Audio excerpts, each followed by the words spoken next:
Colton Voss pointed at Evelyn the moment she stepped off the wagon, not to greet her, not to help her down, but to make sure everyone within earshot understood exactly what he thought of what had just arrived on his land. That, he said, loud enough for his two ranch hands, his neighbor Dale Pruitt, and the postmaster's wife who had no business being there, is not what I ordered. Evelyn's boot caught the wagon step. She grabbed the side rail and steadied herself before anyone could see her stumble. She was good at that, catching herself before anyone could call it falling.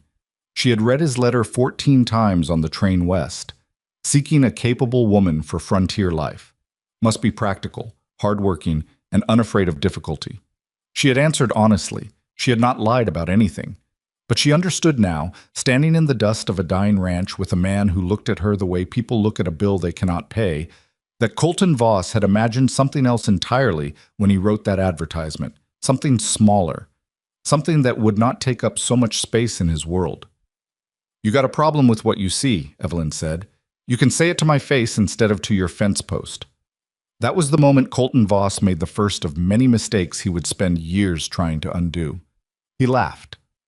If this story makes you stop and ask yourself what you would have done standing in that dust, you're exact this channel is for.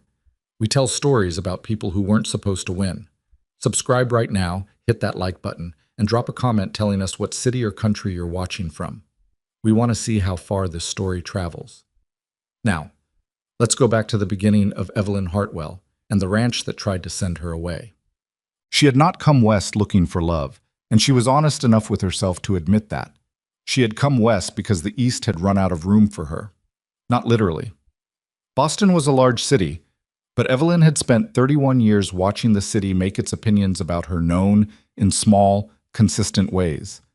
The way shop clerks looked past her, the way suitors found reasons to stop calling, the way her own aunt had once placed a hand on her arm at a family dinner and whispered, "You might consider eating less, dear, if you want a husband." Evelyn had set down her fork, folded her napkin, and walked home in the cold without a coat rather than sit at that table one more minute. She was not a woman who stayed where she was not wanted, but she was also not a woman who quit. The mail order arrangement had come through a woman named Mrs. Prudence Alcott, who ran a modest correspondence agency out of a building on the edge of the financial district. Evelyn had sat across from her at a desk cluttered with letters and stamps and said plainly that she was not looking for romance. She was looking for work, real work, a place where what she could do mattered more than how she looked doing it. Mrs. Alcott had slid a folder across the desk. "Colton Voss," she said, "Wyoming territory. His family built the ranch 3 generations back. It's struggling now. Drought, debt, mismanagement after his father died. He needs someone practical, someone who isn't afraid of hard living." Evelyn had read every word of the file.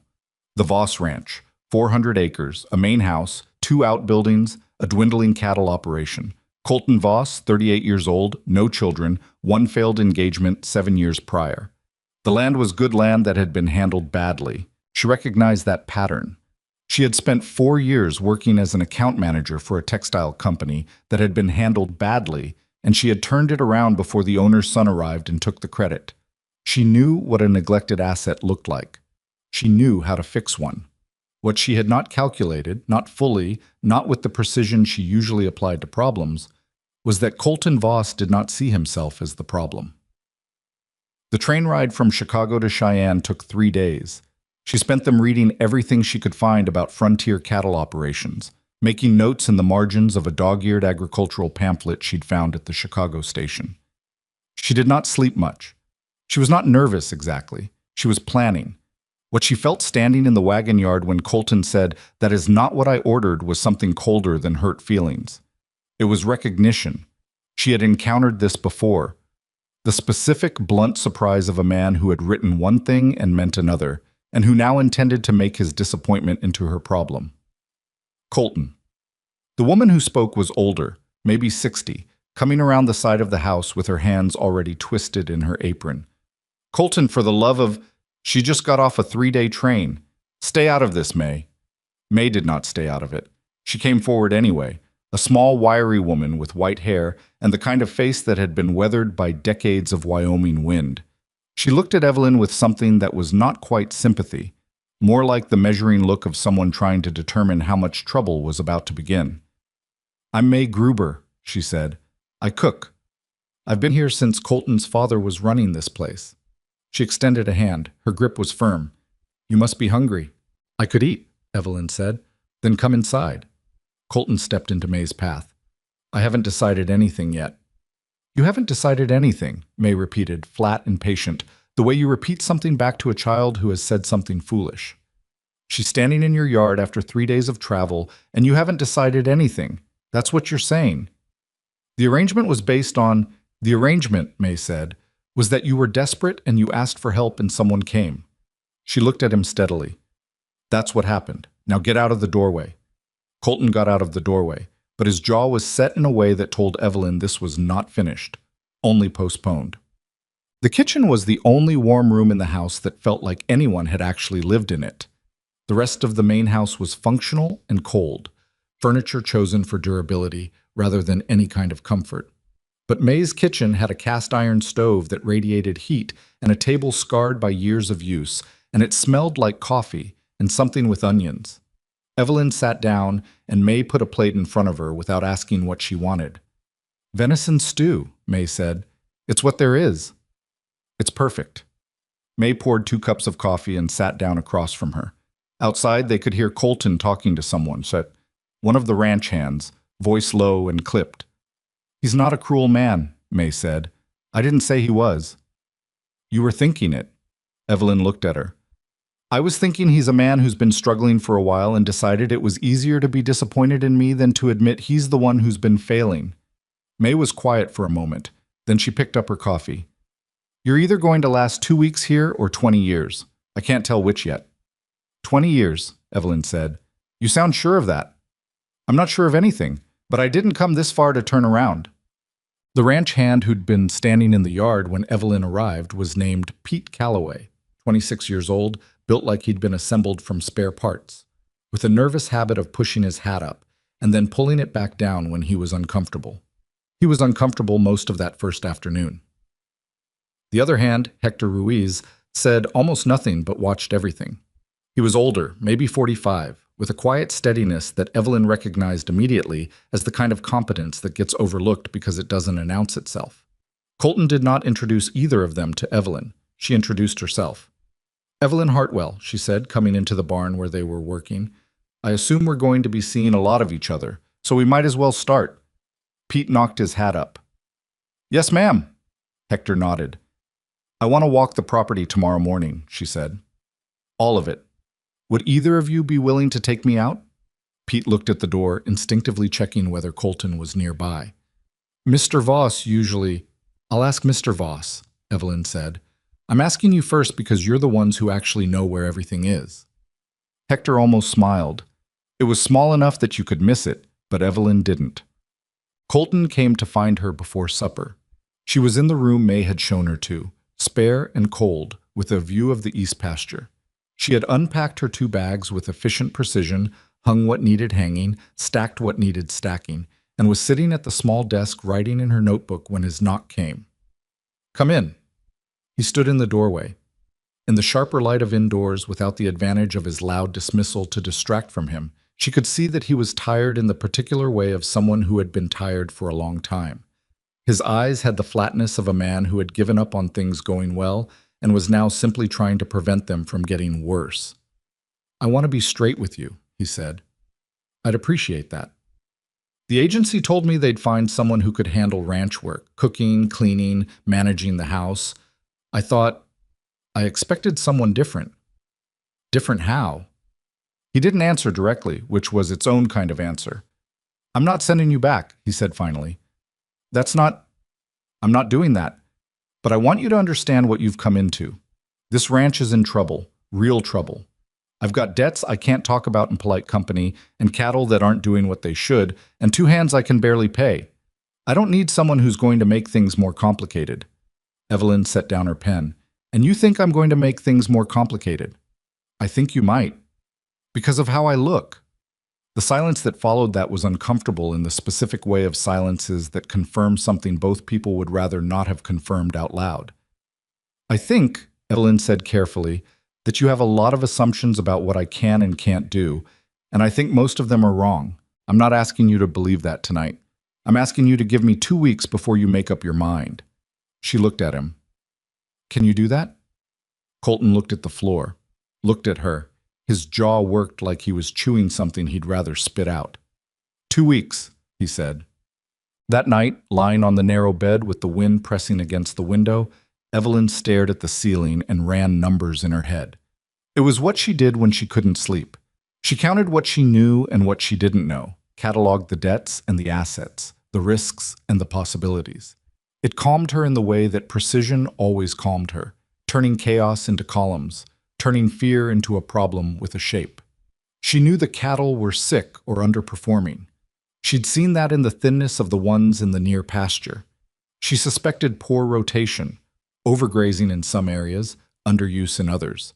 She knew the east fence line was failing from the section she'd seen on the wagon road in.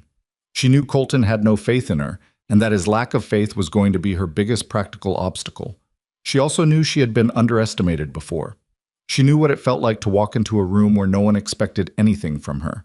She knew, more than she would ever say out loud, that underestimation was sometimes the most useful tool a person could have, because no one watches the thing they've already dismissed. She was not going to fix this ranch in 2 weeks. She was not going to fix it in 2 months. But she was going to do something in the next 14 days that made Colton Voss uncertain enough about his own judgment to keep his mouth shut and his interference minimal. She had done harder things. She reminded herself of that there in the dark, with the wind coming through the gaps in the window frame and the cold settling into the room like something patient. She had done harder things. The property walk the next morning confirmed most of what she'd suspected and revealed several things she hadn't anticipated.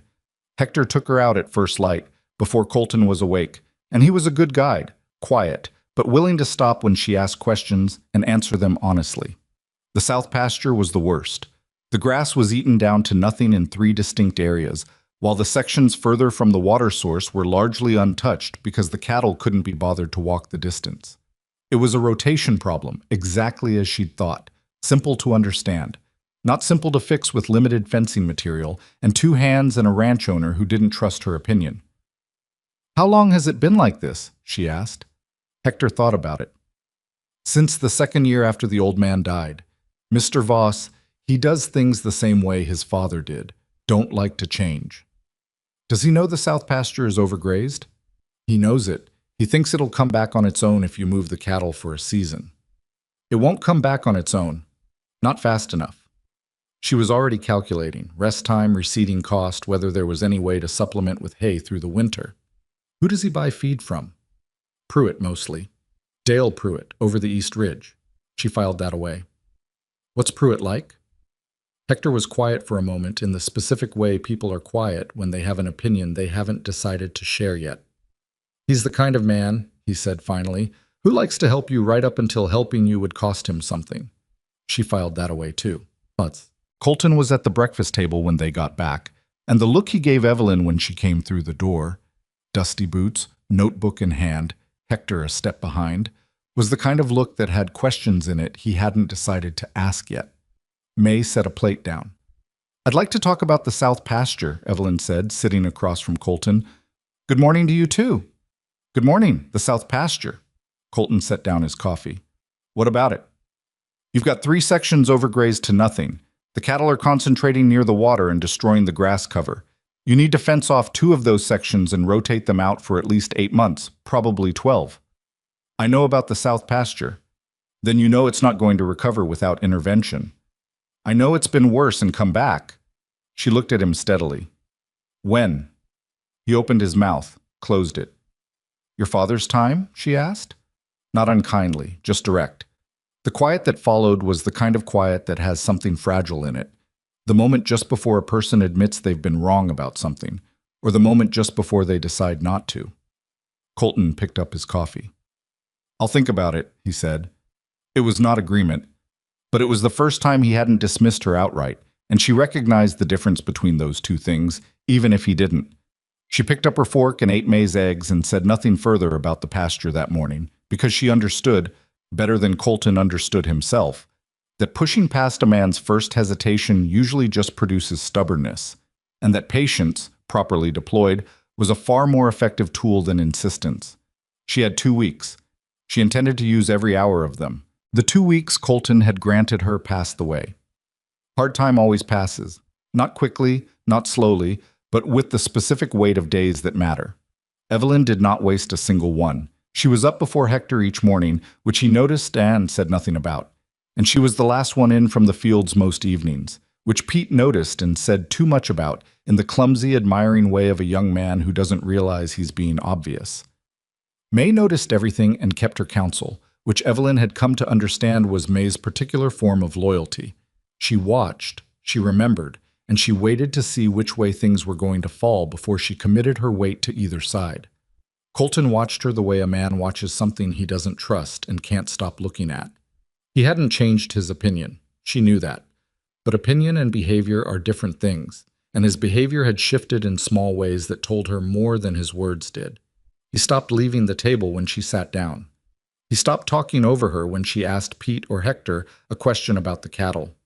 Once, on the 5th day, he had come to stand beside her at the south pasture fence and looked out at the ruined grass without saying anything, and she had stood there with him in silence, and neither of them had mentioned it afterward. It was not progress exactly. It was the absence of active resistance, which on a failing ranch with a proud man at its center was close enough to progress that she'd take it. The cattle were her first real problem, and she attacked it with the methodical patience she applied to everything that mattered. She spent 3 days just watching them. The way they moved, where they clustered, which animals were thinner than they should be, which ones had the dull eyes and rough coats that indicated something systemic rather than something individual. She'd read enough agricultural literature on the train, and in the weeks before she left Boston, that she knew what she was looking at, even if she hadn't grown up on a ranch. Knowledge acquired from books had limits. She understood that. But it was a starting point, and she had learned a long time ago that a starting point was the only thing you actually needed, because everything else was just work. What she found in that 3-day observation confirmed the rotation problem, but added something she hadn't expected: a mineral deficiency. The cattle near the North water source were showing signs she recognized from a pamphlet she'd read twice on the train: rough coats, slow weight gain, an unusual amount of time standing rather than grazing. It suggested a lack of copper or selenium in the soil in that section, which meant the grass they were eating wasn't giving them what they needed, which meant no matter how well you managed the rotation, you'd still have underperforming cattle until you addressed the soil. She brought it to Hector first. "The north section," she said. They were in the barn, out of the wind, and she had her notebook open to the page where she'd been keeping her observations. "What do you know about the soil there?" Hector took the notebook and looked at what she'd written with the careful attention of a man who reads slowly and thoroughly rather than quickly and partially. "My father-in-law ran cattle on the other side of that ridge," he said. "He had the same problem. Had to bring in mineral supplements. Did it for 2 seasons, then the cattle fixed themselves." "That's what I thought." She took the notebook back. "Do you know where he sourced them?" "Salters in town. Hardware and feed." He paused. "They're expensive." "Everything's expensive. What else is cheap isn't working." She wrote Salters in the margin. "I'll go into town tomorrow." "Mr. Voss usually handles town business himself." "I know." She closed the notebook. "I'll tell him I'm going." She told him that evening, in the way she'd learned to tell Colton things. Directly, before supper, when he was tired enough to be less reflexively contrary, but not yet so tired that he'd stopped listening. "I'm going into Harlow tomorrow," she said. "I need to talk to someone at the feed store about mineral supplements for the North Section cattle." Colton looked up from the ledger he'd been pretending to work on.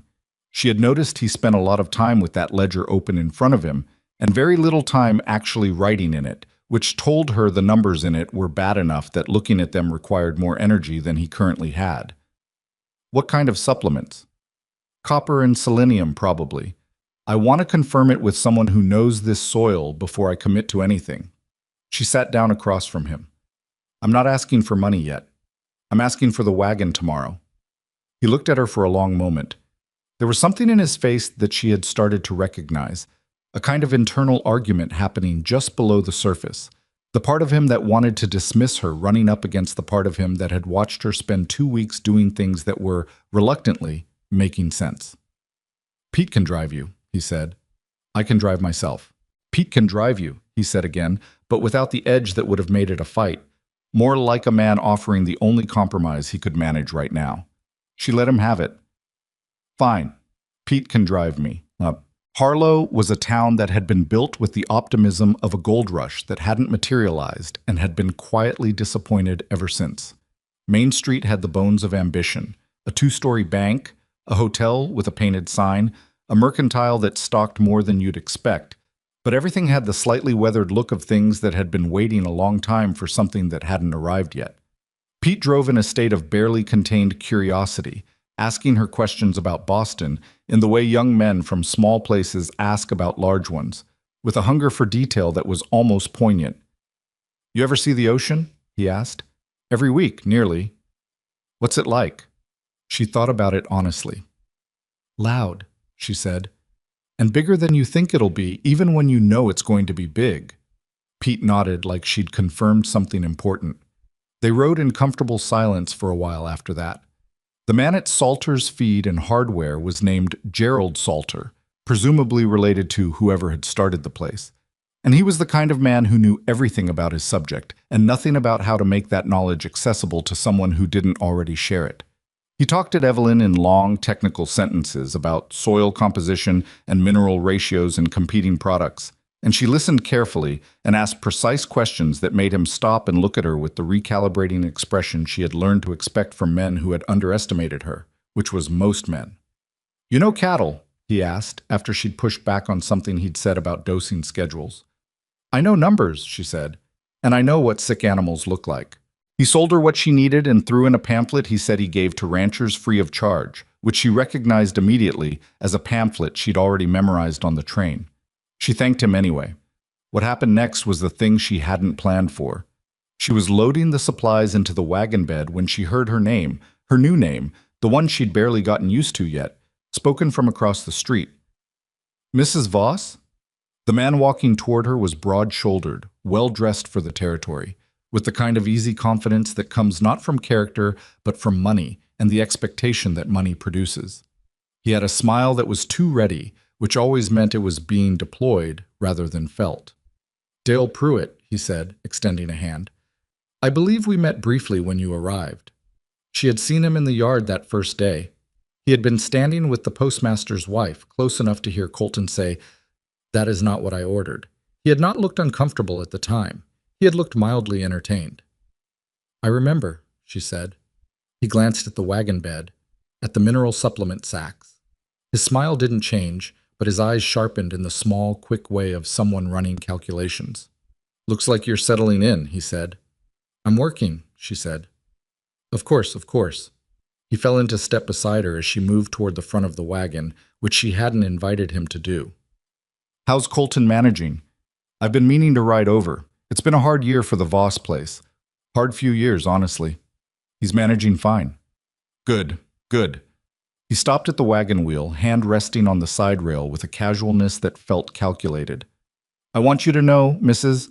Voss, that if there's anything you or Colton need, feed, equipment, anything at all, my ranch has resources we're happy to share with neighbors. That's just the kind of community this is. She looked at him directly. That's very generous. We look out for each other out here. I'll let Colton know, she said, and climbed up into the wagon seat. She thought about Dale Pruitt the whole ride back, the way he'd looked at the supplies, the way he'd said hard few years with exactly the right amount of sympathy, the sympathy of a man who knows the details of someone else's difficulties and finds them useful. She thought about what Hector had said. He likes to help you right up until helping you would cost him something. She didn't know yet what Dale Pruitt wanted from the Voss Ranch, but she had spent enough years in business to recognize the posture of a man who was waiting for something to fail so he could move on it, and Dale Pruitt had that posture all the way down to his boot heels. She filed it away and said nothing to Colton about it that evening. Some things needed more information before they were worth saying out loud. The mineral supplements made a difference within 3 weeks. Not a dramatic, visible overnight difference, but the kind of slow, real improvement that doesn't announce itself so much as accumulate. Hector noticed first, the way he noticed most things, and mentioned it to Evelyn one morning without making a production of it. The cattle in the north section were moving more. The rough coats on two of the youngest animals were smoothing out. The weight seemed to be coming back. Evelyn noted it in her book and said nothing to Colton yet. She was building a case the way her father had taught her to build arguments, quietly, with evidence, until there was enough of it that dismissal became difficult. Her father had been a bookkeeper, a small, precise man who believed that the truth was always in the numbers if you were willing to read them honestly. He had died when she was 22, and she had spent the years since then trying to apply his particular kind of patience to a world that generally preferred noise and speed. It had not always served her well socially. It had served her very well professionally. She was thinking about her father one evening when Colton came into the barn while she was re-examining the fence line inventory she'd pulled from the storage room. She had found, in 3 different boxes, enough fencing material to section off one of the 2 overgrazed pastures. Not both, but one, which was a start. "What are you doing with that?" he asked. "Counting what we have." She held up the inventory sheet. "If Pete and Hector spend 2 days on it, we can fence off the worst section of the south pasture before the month's out. Let it rest through the winter." Colton crossed his arms. "Pete and Hector have other work." "What work?" "Ranch work. This is ranch work." He leaned against the stall frame. He had the look he got when he was about to say something dismissive and was trying to decide whether it was worth the argument that would follow. She had learned the shape of that particular hesitation. "Where'd you learn about pasture rotation?" he asked instead. It wasn't exactly a concession, but it was a real question, which was different from the rhetorical challenges he'd been throwing at her in the first week. "I read," she said. "You read?" "A great deal. On the train. Before I came." She set down the inventory sheet. "I'm not pretending to know everything about cattle, Colton. I know I don't. But I know soil management, and I know numbers, and I know that what you've been doing isn't working, and I think you know that too, which is why you're still letting me talk instead of telling me to put those materials back." The silence that followed was a different kind of silence than the ones that had come before it. Not the silence of a man waiting for her to finish so he could dismiss her. Something with more thought in it. "2 days," he said finally. "Pete and Hector can have 2 days on the fencing." She didn't say thank you. She had found that thank you, in these moments, had a way of making men feel like they'd done something generous when they'd actually just done something reasonable. She just nodded and went back to her inventory. Colton stood in the barn doorway for a moment longer than he needed to, but she didn't look up, and eventually she heard his boots on the dirt floor moving back toward the house. November came in hard and cold, the way Wyoming Novembers did, without apology or warning. The temperature dropped 14 degrees in a single afternoon, and by the time the sun went down, the wind was coming off the mountains with a mean, purposeful intensity that made the walls of the main house creak. Evelyn had been in Wyoming long enough by then to understand that winter on the frontier was not a season so much as a test, and the test was ongoing and did not grade on a curve. She had been preparing for it in the ways she could, inventorying the hay supply, checking the cattle shelter for gaps, making sure the water troughs had the insulation they needed to avoid freezing solid. Colton had started helping her with these preparations, and she thought he wasn't entirely aware of how much he was doing it. He would come out to where she was working and pick up the other end of whatever she was moving, or answer a question she asked about the equipment without the 2-beat pause that used to precede his responses to her. The pause that had meant, "I'm deciding whether to bother." That pause was mostly gone now. She counted that as something. What she hadn't prepared for was Clara Hutchins. Clara arrived on a Wednesday afternoon in a buggy driven by a man who worked for her family and was delivered to the Voss Ranch with the particular confidence of someone who considers an unannounced social call a perfectly normal thing to do. She was 32, dark-haired, with a sharp prettiness and the wardrobe of a woman who had grown up in money and intended everyone around her to know it. She was also, as May told Evelyn in a low voice while they watched Clara's buggy come up the road, the woman Colton had been engaged to 7 years prior. "The engagement that didn't work out," Evelyn said. "The engagement that she called off," May said, with a precision that made the distinction clear. Clara swept into the house without appearing to sweep anywhere. She had the gift of seeming effortless while operating at considerable strategic intensity. And she greeted Colton with the warmth of someone who had calculated exactly how much warmth to deploy. She greeted Evelyn with the warmth of someone who had calculated considerably less. "So you're the new bride," Clara said, looking at Evelyn with a smile that was complete in all its technical details, but hollow at the center. I heard Colton had made an arrangement. Evelyn Hartwell, Evelyn said. Voss now, I suppose. She said it as a statement of fact, not as a claim to territory, which was the distinction she intended. Of course. Clara's gaze moved over her in the quick, comprehensive way of a woman doing an assessment she doesn't want to look like she's doing. You've come a long way from the East. I have. Are you finding it suits you? Frontier life can be quite difficult for women who aren't prepared for it. I'm finding it suits me fine, Evelyn said, and excused herself to help May with supper. In the kitchen, May handed her a pot without being asked and said nothing for a full minute. Then, she came back once before, 2 years after she broke it off. Colton was... She stopped, started again. He was not in a good place when she left. He spent a year making bad decisions, which is how the debt started. She came back when she heard things were improving, left again when she found out they weren't improving as fast as she thought. Evelyn stirred the pot. And now she's come back again. Things are improving again, May said. Word travels. Evelyn thought about that. Thought about the mineral supplements and the fenced pasture and the numbers in Colton's ledger that had, she knew because she'd looked when he wasn't there to object, improved by a margin that wasn't dramatic but was real and measurable. Someone had noticed. She was willing to bet that someone was Dale Pruitt, who had a reason to pay attention to whether the Voss ranch was starting to recover, and that Dale Pruitt and Clara Hutchins probably talked, because in a territory this size, everyone who had something to gain from something talked to everyone else who had something to gain from the same thing. She said none of this to May. She filed it. Supper that night was the most uncomfortable 2 hours Evelyn had spent since the wagon yard. Clara was charming in the sustained, effortful way that Evelyn recognized as a performance, and the performance was directed entirely at Colton, who was responding to it in the slightly dazed way of a man who had history with a person and couldn't fully separate the present version from the remembered one. Evelyn ate her food and listened more than she spoke, which was her preference in situations where she was still gathering information. Clara talked about her family's ranch. It was doing well, she said, very well. Her brother had expanded into new territory to the north, and about the winter preparations she'd undertaken, and about the social calendar of the territory's more established families, all of which was directed ostensibly at both of them, but functionally at Colton. Evelyn was present in the conversation the way a piece of furniture is present, acknowledged when necessary, otherwise ignored. Then Clara said, I heard you've been making some changes here, Evelyn, with the cattle. The use of her first name, when Clara had been making a point of not using it, landed like what it was, a signal of something. Some, Evelyn said. Colton was always so traditional about how things were done, his father's methods. Clara glanced at Colton with the indulgent smile of someone referencing a shared history they want the other person to remember they have. I always thought there was room for new ideas, but you know how men can be about changing what they know. She was trying, Evelyn understood, to put herself and Evelyn on the same side of a line.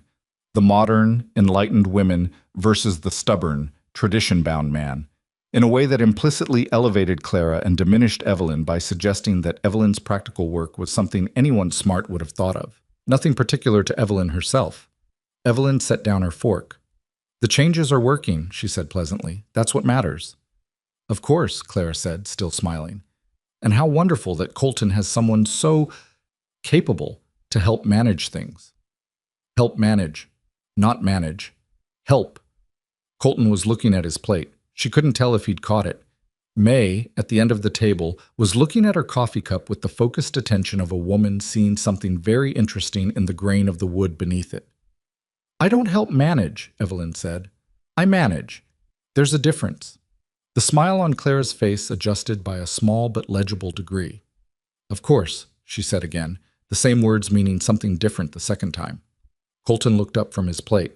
He looked at Evelyn and then at Clara, and something in his face shifted, a small rearrangement of what he was paying attention to. He said, the cattle numbers are up 8% from this time last year, first time they've been up in 4 years. It was not a declaration, it was a statement of fact.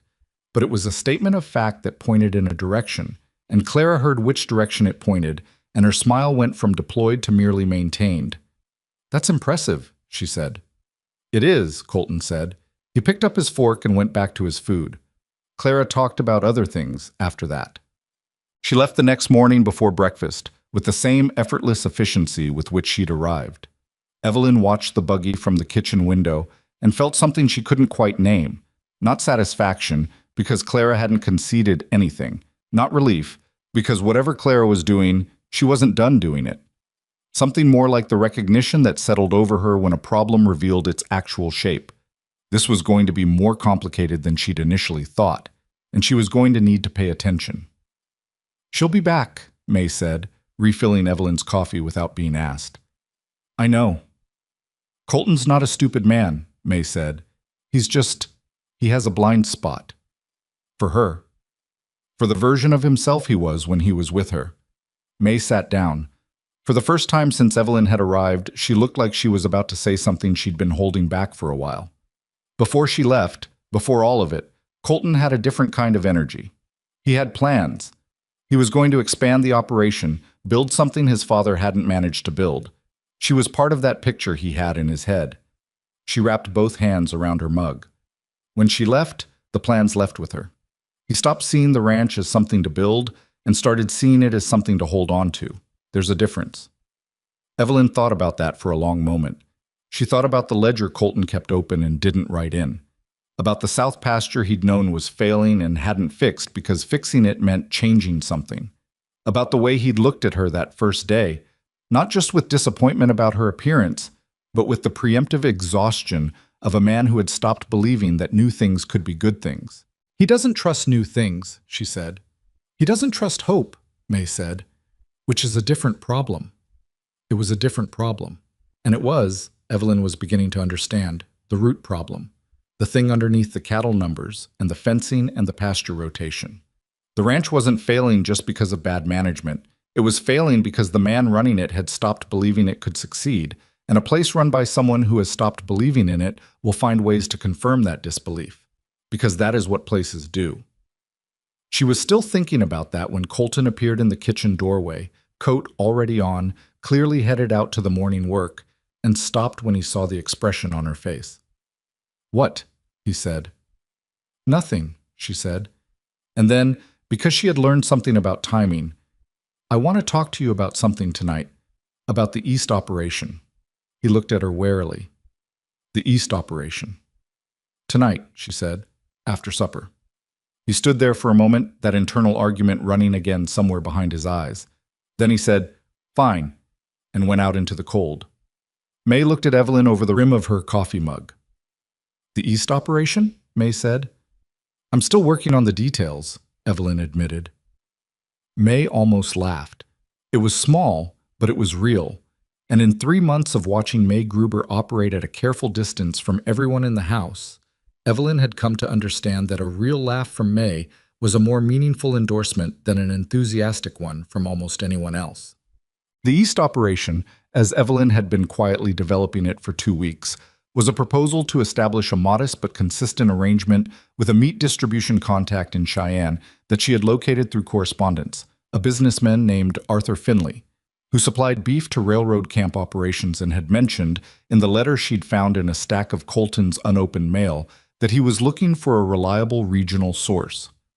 Colton never opened the letter. It had been sitting under a copy of last March's Agricultural Gazette for months. She had written to Finley herself. He had written back. The terms he was offering were not spectacular, but they were consistent, and they were better than what Colton was currently getting by selling at local auction, which was irregular and subject to the price manipulation of buyers who knew the Voss Ranch was in a weak negotiating position. The difficulty was the scale. Finley wanted 100 head per quarter. The Voss operation, at current numbers, could manage 65, possibly 70, with a good winter. She needed to propose a partnership, either with another small rancher in the territory who was willing to aggregate supply, or a plan to expand the herd incrementally over 2 seasons to reach the required number. She had a candidate for the partnership. It was not Dale Pruitt. It was a woman named Ruth Sable, who ran a 300-acre operation about 8 miles west that had been her late husband's, in which she had been managing alone for 4 years. Hector had mentioned her once in passing. "She knows cattle, that woman, better than most men I've worked for." and Evelyn had filed the name and thought about it for 3 weeks before deciding that Ruth Sable was exactly the kind of person she wanted standing on the same side of a contract. She laid all of this out for Colton after supper, at the kitchen table, with her notebook open and her letter from Arthur Finley placed in front of him first so he could see it was real. He read the letter slowly. Twice. "This was in my mail," he said. "In your mail, yes. Under the March Gazette." He looked up. She held his gaze and didn't flinch from what was in it, which was not anger exactly, but something adjacent to it. The feeling of a man who has discovered that something important passed through his hands while he wasn't paying attention. "When did you write to him?" he said. "6 weeks ago." "Without telling me." "Without telling you," she agreed. "Because at 6 weeks ago you were still deciding whether I was worth listening to, and I needed an answer from him before I had an argument to make to you." The silence stretched. She let it. "And Ruth Sable," he said. "Do you know her?" "I know of her. She runs that place alone." "Well, everyone in the territory knows that." He looked at the letter again. "You want to approach her about pooling supply. I want to approach her about a formal arrangement, shared contract, separate operations, split of the Finley revenue proportional to the headcount each operation contributes." She turned to the page in her notebook where she'd been running the numbers. "In the first year, it gets us to Finley's volume requirement. In the second year, if we expand the herd by 25 to 30 head, we can take the full contract ourselves." Colton stared at the numbers for a long time. She watched him, the way his finger moved along the columns, the small crease between his brows that appeared when he was actually thinking rather than just reacting. "This works," he said. He said it quietly, like he was mostly saying it to himself, like he hadn't quite decided whether to say it to her yet. "The numbers work," she said. "The operation still has to work. But yes." He closed the notebook and slid it back across the table to her. He looked at his hands for a moment. Then he looked at her, and it was the first time, the actual first time, that the look didn't have the residue of that first day's dismissal in it. It was just a look, direct and uncertain, and something she didn't quite have a word for. "Why?" he said. She wasn't sure what the question was asking, exactly. "Why did you do this? Why didn't you leave when I gave you every reason to? Why are you sitting at this table putting this work into something that isn't yours yet?" She thought about all the possible answers and chose the most honest one. "Because the land is good," she said, "and good land doesn't deserve to fail because the people on it stopped believing in it." Colton said nothing. Outside, the wind was doing what Wyoming wind does in November, pressing against everything, testing for weaknesses, indifferent to whatever it found. After a long moment, he pushed back from the table and stood up. "I'll ride out to Ruth Sable's on Friday," he said. "You should come." He didn't wait for her to answer. He took his coffee and went to the other room, and Evelyn sat at the kitchen table with her notebook and her letter, and the particular quiet satisfaction of a woman who has moved something that was not moving before, not by force and not by charm, but by the slow accumulation of evidence until the weight of it became undeniable. It was not a victory. She understood that. It was a door that had opened by 2 inches when before it had been shut entirely, and she had learned enough about Colton Voss by now to know that 2 inches was as far as any door was going to open in a single evening, and that the right response to a door that opened 2 inches was not to try to force it wider, but to make sure you didn't let it close again. She made a note in her book. Then she closed it and finished her coffee and listened to the wind and thought about Friday. Friday came with a sky the color of old pewter and a wind that had teeth in it. Evelyn was up at 5, dressed and at the table with her notebook before May had the stove lit, and when Colton came down an hour later and found her already there with her papers organized and her coffee half finished, he said nothing. But he didn't look surprised either, which meant he was starting to build a new version of her in his head, one that replaced the assumption he'd arrived with on that first day. She counted that as something and said nothing about it. They rode out to Ruth Sable's place together, just the 2 of them, which was the first time they had done anything together without Pete or Hector as an inadvertent buffer. The ride was 8 miles on a frozen road that the horses navigated with the careful, slightly resentful precision of animals that knew winter and didn't approve of it. Colton rode slightly ahead, not aggressively, just out of a habit that had probably become automatic over years of riding this land alone. Evelyn did not push her horse to pull even with his. She let him have the half length because some things weren't worth a fight, and position on a frozen road at 7 in the morning was one of them. They talked some. Not about the Sable meeting. She had learned that Colton processed plans better when he had time to sit with them rather than reviewing them continuously, so she had stopped bringing up the Finley contract in the 2 days since the kitchen table conversation.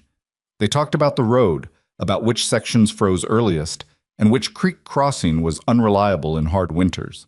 He talked about it the way a man talks about land he has known his whole life, with the particular mix of affection and frustration that comes from something you can't leave and wouldn't want to.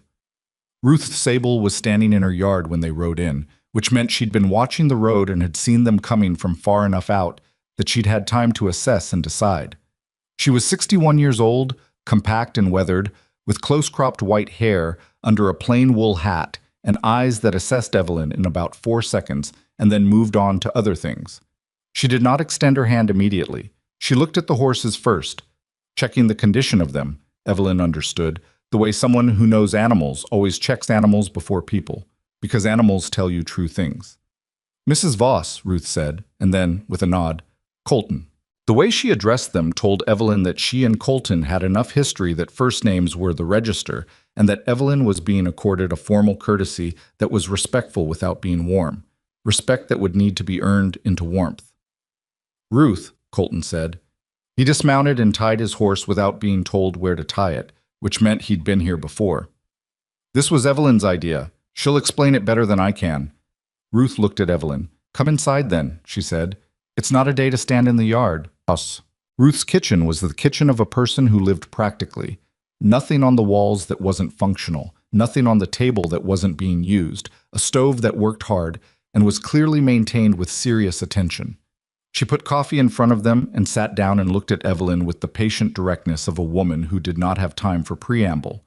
Evelyn laid it out cleanly. The Finley contract, the volume requirement, the gap between what the Voss operation could currently supply and what the contract demanded, the proposal for a joint arrangement through the first year with the option for Voss to take the full contract in the second year once the herd expansion was complete. Ruth listened without interrupting. She drank her coffee. When Evelyn finished, she was quiet for a moment that had weight to it. "What does Finley pay per head?" she said. Evelyn told her. Ruth looked at Colton. "Better than auction?" 11% better, Colton said, consistently. "Consistency's the part that matters," Ruth said, which was exactly the kind of thing Evelyn had hoped she would say, because it told her that Ruth Sable had been doing this long enough to know that the reliable second-best deal was worth more than the spectacular occasional deal. And a woman who understood that was a woman who could be worked with. They went through the numbers together at the table, Ruth asking precise questions that revealed the depth of her understanding of her own operation, Evelyn answering and adjusting the projection as new information came in. Colton mostly watched, adding details about the Voss cattle when Ruth asked directly, but otherwise staying out of it, which Evelyn noticed was a different Colton from the one who would have taken over this conversation 3 months ago on pure instinct. At the end, Ruth sat back in her chair and looked at the figures Evelyn had written out. "I want the arrangement in writing," Ruth said, "not because I don't trust you, because arrangements in writing survive winters, and I don't always know what's going to happen in a winter." "I'd want it in writing too," Evelyn said. Ruth almost smiled.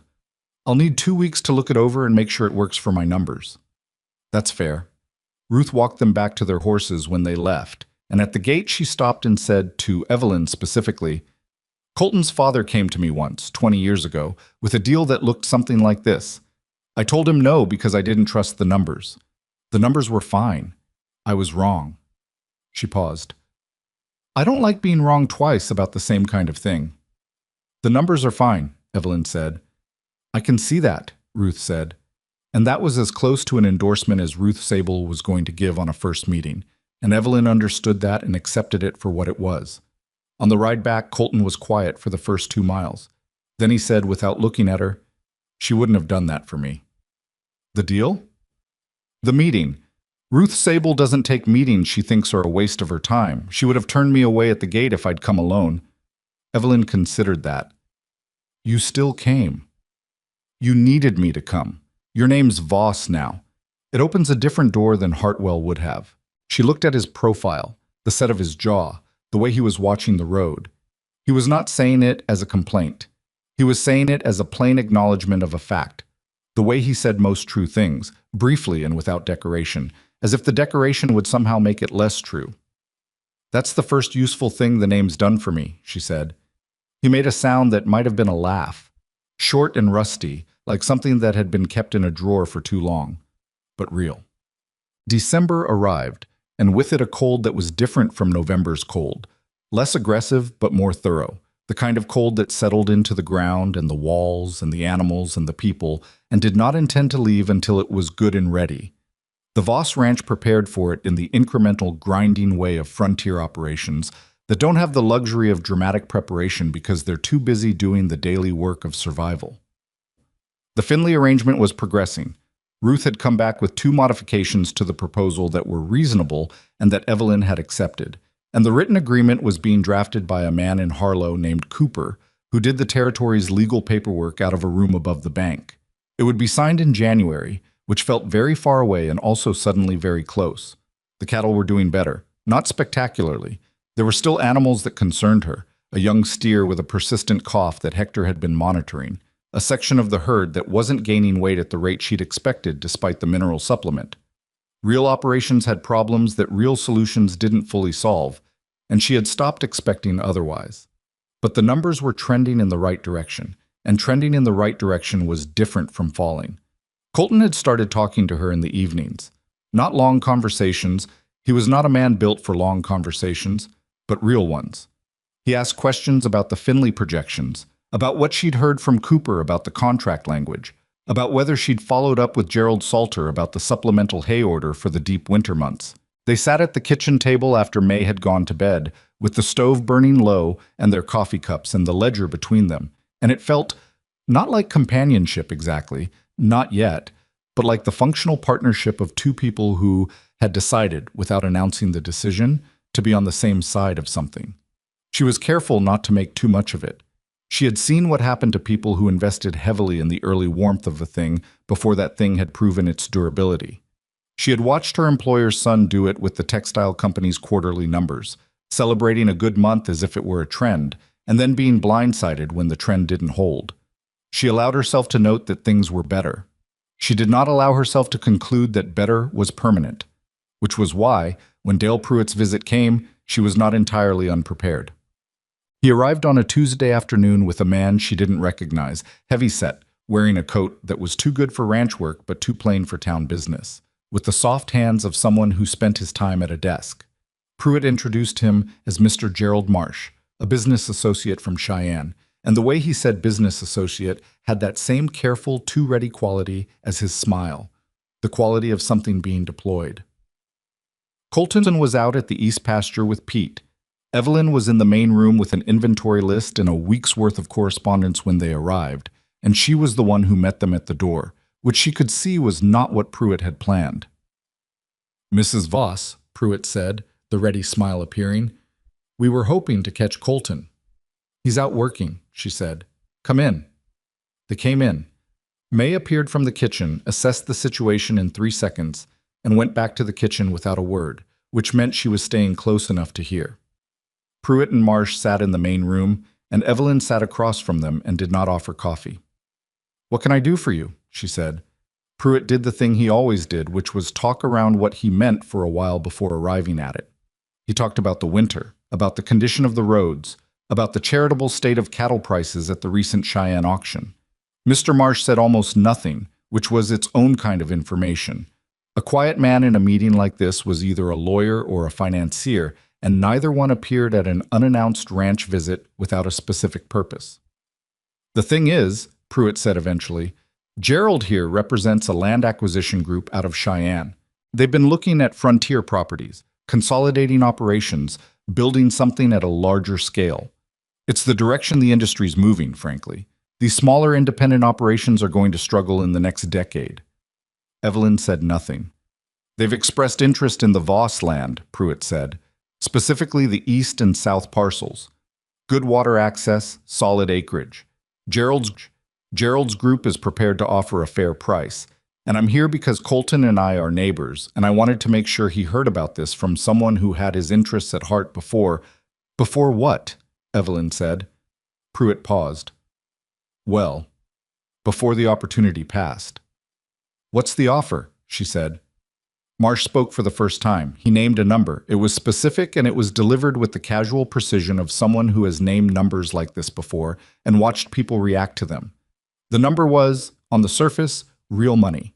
It was also, she calculated in the 6 seconds she let pass before she responded, approximately 60% of what the east and south parcels would be worth once the Finley contract was operational and the cattle numbers had finished recovering. That's interesting, she said. We think it's a fair reflection of current market value, Marsh said. Current. That was the word. Not future value, not potential value, not what the land was worth to someone who intended to use it well. Current value, which assumed the operation stayed in its current diminished state, which assumed there was no Finley contract, which assumed, "How did you know to come now?" she said. Pruitt's smile adjusted. I'm sorry? The timing. The land has been available for years. If Mr. Marsh's group wanted frontier acreage, they could have approached any time. Why now? Opportunity doesn't always... Did you hear about the Finley contract? She said. The silence that followed told her everything she needed to know. It was the wrong kind of silence, the kind with awareness in it, with the micro-recalibration of a person who has been caught arriving from a direction they wanted to appear not to be coming from. I don't know what you mean by the land supply contract with Arthur Finley's distribution operation in Cheyenne, she said. We're in the final stage of documentation. It will be signed in January. She looked at Marsh, not Pruitt, because Marsh was the one doing the calculating. It changes the operational value of this land significantly. Marsh was quiet for a moment. I wasn't aware of that. I know, she said. Another silence. Pruitt's smile had gone from deployed to maintained to something that was honestly a little difficult to describe as a smile at all. The offer stands, Marsh said, in case circumstances change. I'll tell Colton you came, Evelyn said. She walked them to the door. She stood on the porch and watched the buggy go down the road until it turned at the ridge, and then she went back inside and stood in the main room for a moment, just standing, because sometimes you needed a moment after a thing like that to let the shape of it settle. May appeared in the kitchen doorway. That was Pruitt. Yes. He came to buy the land. He came to present an offer from a land group, yes. She picked up her inventory list from where she'd set it down. While it was still cheap enough to be worth buying. He knew about the Finley contract. Someone told him. She thought about who had known. Herself, Colton, Hector, and Pete, who had heard enough to guess, Ruth Sable, and Cooper the lawyer in Harlow. The contract isn't signed yet, and it isn't public. But people in a territory this size talk, and someone talked. What are you going to do? Tell Colton, she said, as soon as he's back. She told him at the barn, before he'd finished unsaddling, because this was not a supper-time conversation. It was a while-your-hands-are-busy conversation, the kind that goes better when a man has something physical to do while he absorbs information he doesn't want. She told him plainly, the visit, the offer, the number, her reading of the timing and what it suggested about where the information had come from. Colton's hands did not stop working. He pulled the saddle, hung the bridle, brushed the horse in the long, automatic strokes of a man doing something his body knew without instruction. When she finished, he was quiet for a while. 60% of value, he said. Roughly. Maybe less, once the contract's running. And Pruitt knew about the contract. He knew enough to know this was the right moment to make an offer. Colton set down the brush. He stood with his back to her for a moment, both hands on the stall gate, looking at nothing. When he turned around, his expression was the particular closed, still expression of a man who is angry in the cold, directed way rather than the hot, impulsive way. Pruitt's been coming around this ranch for 3 years, he said, offering help, offering feed, being a good neighbor. He said good neighbor the way you say something you've just realized means the opposite of what you thought it meant. Every time things looked bad, he was there. Looking, Evelyn said, looking. He picked up the brush again, set it down again. How long have you known he was a problem? Since the first week I went into Harlow, she said. I knew the shape of it. I didn't know the specific thing yet. He looked at her. And you didn't say anything. I said someone told him. I didn't know who. I still don't know for certain. Your instinct. She considered. Cooper drafts the contract document. He's in that room above the bank. He talks to people. She paused. Pruitt uses that bank. Colton said something under his breath that she didn't quite hear and probably wasn't meant to. He stood in the barn with his jaw set and his hands still for a moment, and she let him have the moment because it was a hard thing, understanding that someone you'd taken at face value had been watching you the way a predator watches something that hasn't died yet. What do we do? He said. We accelerate the contract signing if Cooper can manage it, she said. January is too comfortable. We get it signed and we get it on record. And we talk to Ruth Sable first thing tomorrow because she needs to know what Pruitt is doing. Why Ruth? Because if Pruitt is looking at our east and south parcels, he's probably already looked at Ruth's operation. She runs alone. Her land borders ours to the west. If you're a land group trying to consolidate frontier acreage, you don't stop at one property. Colton was quiet for a long moment. When he spoke, his voice had the particular flatness of a man who has just reconfigured something in his understanding. You figured all of that out between him leaving and me getting back. I had time to think. Most people, he said slowly, would have been too upset to think. Being upset doesn't stop the problem, she said. It just slows down the response. He looked at her for a long moment, not with the assessing look he'd given her in the first weeks, not with the reluctant concession look that had replaced it. Something different, like he was trying to reconcile two pictures of the same person and realizing the newer one was more accurate than the older one, and that this was, in some way he hadn't fully processed, a significant fact. I'll send word to Cooper tonight, he said. I'll write the letter, she said. You sign it. He almost said something. She could see it, a reflexive pushback, the old habit of a man who doesn't take directions on his own land. But the old habit ran up against something newer and quieter, and just barely lost. Fine, he said. The letter went to Cooper, and Cooper, to his credit, did not drag his feet.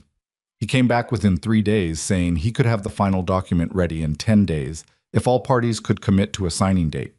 Evelyn wrote to Ruth Sable that same afternoon, and Ruth replied in 2 days with a note that said, in full, I'll be there. I already had a visit from a man named Marsh. I sent him home. R. Sable. Evelyn read the note twice and felt something she might have called satisfaction if she hadn't been so preoccupied with the next problem. The next problem arrived with the weather. The storm came from the north on a Thursday night with almost no warning, or rather, with the kind of warning that the territory gave and that you had to know how to read to understand, the pressure drop, and the specific behavior of the cattle and the way the horses had been uneasy for 2 days before. Hector had been watching the sky with increasing concern since Tuesday and had started moving extra hay to the shelters without being asked, which was either the best possible thing or the thing that made no difference if the storm was bad enough. It was bad enough. It came in at 10 o'clock at night with a violence that made the walls of the house flex and a temperature drop so severe that by midnight the water in the main house's kitchen basin had a crust of ice on it despite the stove burning full. The cattle in the far pasture were in serious trouble. Evelyn knew it without seeing them because she'd checked the shelter capacity that afternoon and done the arithmetic. And the arithmetic said they didn't have enough covered space for all the animals if the temperature went below what the thermometer was already showing. She was dressed and pulling her coat on before Colton was out of his room. He stopped at the bottom of the stairs and looked at her. You're not going out in this. The east pasture cattle are going to freeze, she said. We need to open the main barn in the south shelter. We can fit 30 more head in the main barn if we rearrange the equipment. It's pitch black and there's a blizzard. I know what it is. She pulled on her second glove. Are you coming or not? He came. The 3 hours that followed were the hardest physical work Evelyn had done in her life, and she had done hard physical work. The wind was a wall, not a gust, a sustained, brutal pressure that made every step forward a negotiation. Colton and Pete managed the cattle movement while she and Hector reorganized the barn, shifting equipment by lantern light, building temporary divisions from lumber stacked against the south wall, working in the kind of cold where your fingers stop communicating useful information to your brain after 15 minutes and you operate on memory and habit alone. By 1 in the morning, they had 32 cattle in the main barn. By 2, they had opened the south shelter and gotten another 14 in. The remaining animals in the east pasture were in the partially covered pen, which was not adequate but was the best they had. And Evelyn stood at the pen gate with a lantern and did the count twice and told herself the count was correct. and that the animals there had a fair chance if the temperature didn't go lower, which it might. Colton appeared beside her. His face was something she'd never seen before, stripped of all the layers he usually kept between himself and the world, just bare and cold and frightened in the plain, honest way of a man who loves something and is afraid of losing it. "The rest of them," he said, "counted twice. They have a chance in the pen if the temperature holds." She looked at him. "We did what we could. It might not be enough. It might not be, but it's what we had." She turned back toward the barn. "Come inside before you lose a finger." They went inside. May had stayed up and had coffee ready because May understood the kind of night this was and had prepared for it in the way she prepared for everything, quietly, completely, without being asked. They sat at the kitchen table with their wet coats hanging by the stove and their hands wrapped around mugs and the storm pressing against every surface of the house, and no one talked for a while. Then Pete said, "There's a family." Everyone looked at him. "The Alderman family. They've got a place 2 miles south. Small operation, just started 2 years ago. Their shelters are even worse than ours." He looked at the table. "I drove past there last week. I don't think they've got anywhere to put their cattle." The quiet that followed was the kind of quiet that has a decision in it. Evelyn looked at Colton. Colton looked at the table, at his coffee, at something that wasn't in the room. She could see the calculation running. The space they didn't really have, the animals they'd barely managed to shelter, the storm that was nowhere near finished, the cost of opening what little they had left to people they didn't know. He looked at Evelyn. "We have room for maybe 20 more in the equipment shed," she said, "if we pull everything to one side, and the main house porch could shelter the family if they needed to wait out the worst of it." 20 head is nothing if they've got a full operation," he said. "It's 20 more than they have right now." Another silence. Pete was watching them both. Hector was looking at his coffee. "Who else?" Colton said. She didn't understand for a moment. "Who else is out there?" he said. "In this storm, with cattle and not enough shelter." She thought about it. "The Kimball place north of Ruth's, the Garrity family on the South Road. I think they've only got a lean-to shelter." "Pete," Colton set down his coffee. "Take the second horse. Go to Alderman's first. Tell them we've got room and they should come." He stood up. "Hector and I will clear the equipment shed." Evelyn looked at him. He looked back at her, and in the lantern light, with the storm doing what it was doing to the house around them, his face had the expression of a man who has made a decision that costs him something and has done it anyway. "What about Kimball and Garrity?" she said. "You said 20 head is the space we have." 20 cattle. But people sleep where there's floor." She held his gaze. "We have floor." He stood there for a moment with that cost visible on his face. The real cost, not the money cost, but the harder one. The one where you open your door to more than you planned and you don't know what comes in with the cold, and you do it anyway because the alternative is worse. "Tell them to come," he said. By 4 in the morning, the Voss main house held 3 families. By 5, the equipment shed held 27 cattle and 2 horses that weren't theirs. May had produced food from what seemed like nothing and was feeding people at the kitchen table in shifts, and Evelyn was organizing sleeping arrangements on the main room floor with blankets from the upstairs chests, and a systematic efficiency that came from having decided to do a thing and then simply doing it. At one point, moving through the crowded main room with an armload of blankets, she came face to face with Colton in the narrow space between the door and the wall. There was nowhere to go and no way to pass without one of them making room, and they stood there for a second in the noise and the warmth and the press of people around them, and she looked at his face and saw something there that she recognized because she had felt it herself on the very worst nights in Boston. The precise, bone-deep exhaustion of a person who has used everything they had and is still standing. "Go sit down," she said. "I'm fine." "You're not fine. Sit down for 10 minutes, and then I need you to check the east pen again when the wind drops." She pushed past him with the blankets. "Eat something May puts in front of you, or she'll be offended." She heard him exhale behind her. Not quite a laugh, but something with laughter somewhere in its origins. She kept moving. The storm blew itself out by dawn, leaving behind a world that was white and still and brutally quiet, the way the frontier was quiet after violence. Not peaceful, but emptied. Evelyn stood on the porch in the early gray light with her coffee and surveyed the damage. Fence posts down on the north line. the equipment shed roof showing a buckle in the southwest corner, snow packed against the main barn door to the height of her shoulder, and cattle standing in the east pen, alive. Not all of them, she counted as the light came up and came up short by 3, which was a grief and a cost. And also, given what the night had been, something short of the catastrophe it might have been. Colton came to stand beside her on the porch. He held his own coffee and looked at the east pen and did the same count she'd done, and she knew when he hit the end of it because his jaw tightened for a moment and then released. 3, he said. 3, she said. They stood with that for a while. The Kimball family emerged from the main room behind them. The father first, then his wife, then 2 children who stared at the white world with the enormous eyes of people who had been very frightened and were now on the other side of it. The father looked at Colton with an expression that had too many things in it to name simply. "I don't know how to," he started. "Don't," Colton said, not unkindly. Just the way a man says don't when he means it isn't necessary between neighbors. He nodded toward the east. "Your stock? I need to get back and check. Pete'll ride with you. He knows the South Road better than you do in this." He looked at his coffee. "When things settle, come back and we'll talk about the spring. If you need help rebuilding the shelters, I know where to find the lumber."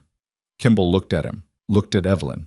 She saw him trying to find the words for something and not quite finding them, the way people don't when what they need to express is larger than what language usually handles. He settled for, "Your wife organized half this territory last night." Colton looked at Evelyn. Something crossed his face. Not surprise, not exactly, but something that looked like a man encountering a truth he'd known was coming and finding that it landed differently than he'd expected when it arrived. "I know," he said. It was the simplest thing he had said to her since she'd arrived, and it was the most. She looked at the white field and the living cattle and the broken fence line that would need 3 days of work to repair, and she drank her coffee and said nothing, because some things don't need to be answered. They just need to be heard. The fence line took 4 days to repair, not 3. The southwest corner of the equipment shed roof took another 2 after that, and by the time the last nail was driven and the last post was set, the territory had settled into the particular stillness of deep winter that came after a major storm. A stillness that was partly relief and partly the held breath of people who knew that one bad storm in Wyoming rarely came alone. Evelyn spent those days working alongside Pete and Hector on the fence without being asked to and without explaining herself, because by now explaining herself had become unnecessary in the way that only happens when a person has been present long enough and consistently enough that their presence stops requiring justification. Colton noticed. She could see him noticing the way you see someone notice a thing they're not ready to comment on yet. The glance held a half-second longer than a glance needs to be. The way he started including her in conversations with Pete and Hector that he would have had without her 3 months ago. The Finley contract was signed on the 14th of January, in Cooper's room above the bank, with Evelyn and Colton on one side of the desk, and Ruth Sable on the other, and Cooper between them, looking pleased with himself in the way of a man who had assembled a thing correctly and knew it.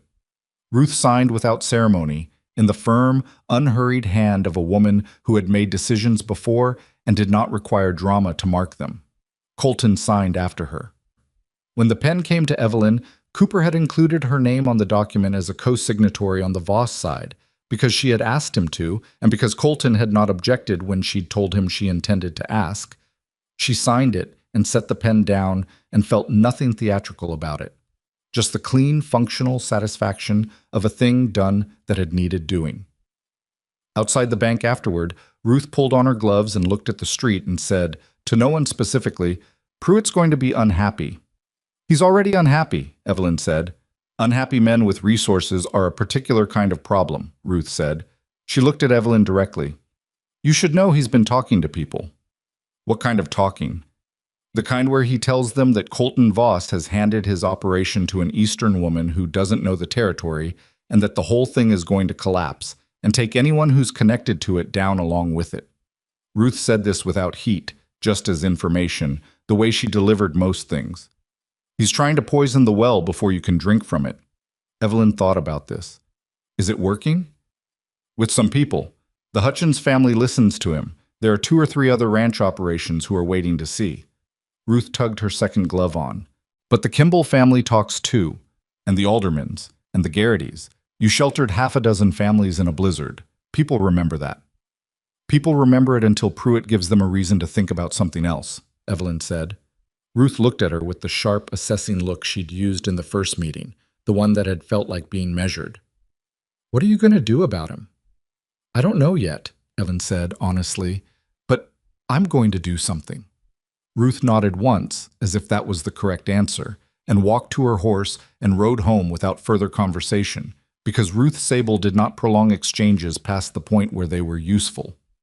Colton had been standing a few feet away during this, and when Ruth left, he came to stand beside Evelyn on the frozen boardwalk and said, "She likes you." "She respects the numbers," Evelyn said. "With Ruth, it's the same thing." He watched the street for a moment. "What did you mean, you're going to do something about Pruitt?" "I don't know yet," she said again, "but I will by the time it matters." He looked at her sideways. "That's not reassuring." "It's not meant to be reassuring. It's meant to be honest." She turned up her collar against the cold. "I need more information first. Let's go home." "What?" The information came from a source she hadn't anticipated, which was how the most useful information usually arrived. It came from Gerald Salter at the feed store, 3 days after the contract signing, when Evelyn went in alone to adjust the hay order for the spring. Salter was, as she had established in their first meeting, a man who knew everything about his subject, and his subject, she was learning, extended beyond feed and hardware into the general operational health of every ranch within 30 miles. Because every ranch within 30 miles came through his store, and people talked while they waited for their orders. She had started stopping to talk to Salter on her Harlow visits. She had found that if she asked him specific, respectful questions about ranch operations and listened carefully to his answers, he would eventually, unprompted, as if the information were simply part of the answer, tell her things about the territory that no one had told her directly. He wasn't a gossip. He was a man who thought about his industry comprehensively and occasionally forgot to separate the parts of his thinking that were his own business from the parts that weren't. Today, while he was pulling her hay order from the back, he said, "You know the Garrett parcel sold." She was writing in her notebook. "Which Garrett parcel?" "The old grazing land on the North Ridge. Been disputed for 2 years after old Garrett died without a clear will. Finally got settled last fall." He came back with a crate and set it on the counter. "Went to a land holding company out of Cheyenne. Marsh something. Marshland Holdings." She stopped writing. "Is that right?" she said. "Paid a fair price, I heard." "More than fair, actually, which is unusual for those groups. They usually lowball." He started counting out her order. "But I suppose they wanted that particular piece. Good water access from the Ridge Creek, and it borders 3 separate properties." "Which properties?" she said. He told her. One of them was the Voss East pasture. She paid for her order, thanked Salter with the specific warmth she reserved for sources of genuinely useful information, and drove the wagon home faster than the road warranted, her mind running calculations the entire way. Marshland Holdings, the same name Pruitt had brought to her door with a below-market offer, and a story about consolidating frontier operations.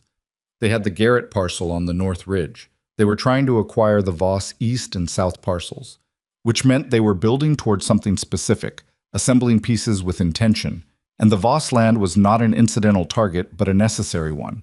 Without it, the pieces didn't connect. She needed a map.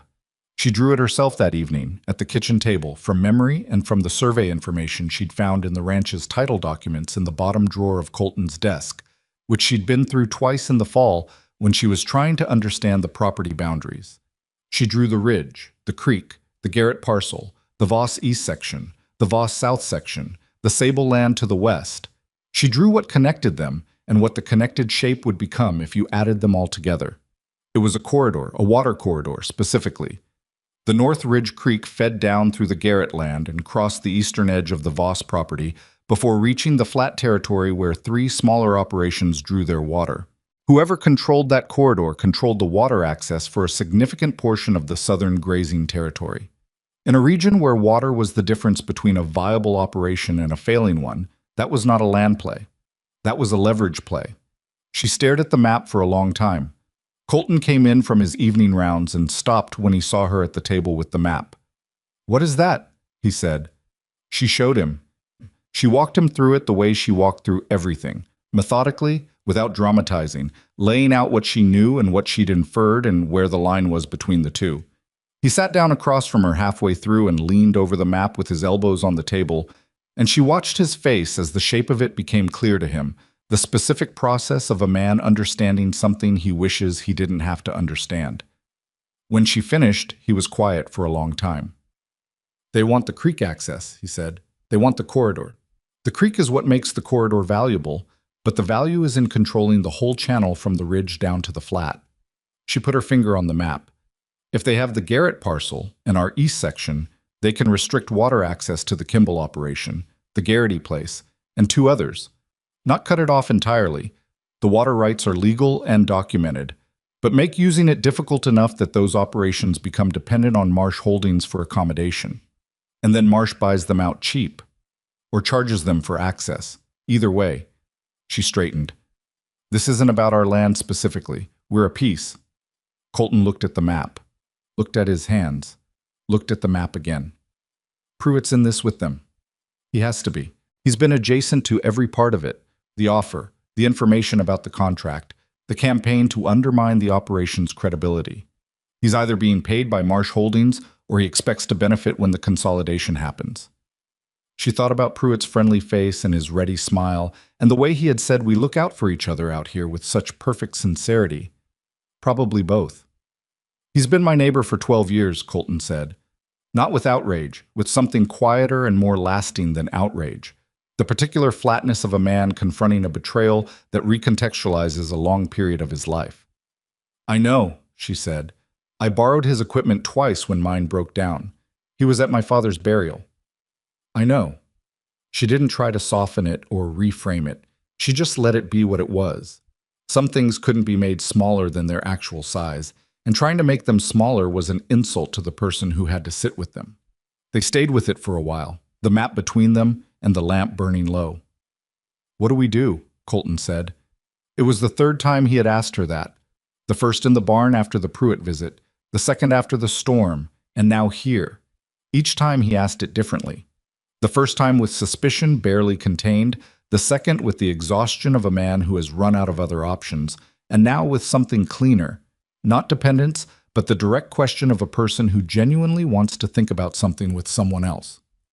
"We need a lawyer," she said. "A real one, not Cooper. Someone who handles land disputes, who knows the water rights law in this territory." "That's Cheyenne." Yes. That's expensive. Less expensive than losing the water corridor." She folded the map along the pencil lines. "And we need to talk to the Kimball family, the Garrities, and the two other operations that draw from that creek. They need to understand what they're in the middle of." Colton looked at her. "You want to tell them Pruitt is working against them?" "I want to show them the map and let them draw their own conclusions." She put the map in her notebook. "People trust what they figure out themselves more than what someone tells them." He was quiet for a moment. Then, "You learned that from someone." She thought about her father, the bookkeeper with his columns and his patience and his belief that the truth was in the numbers if you were willing to read them. "My father," she said.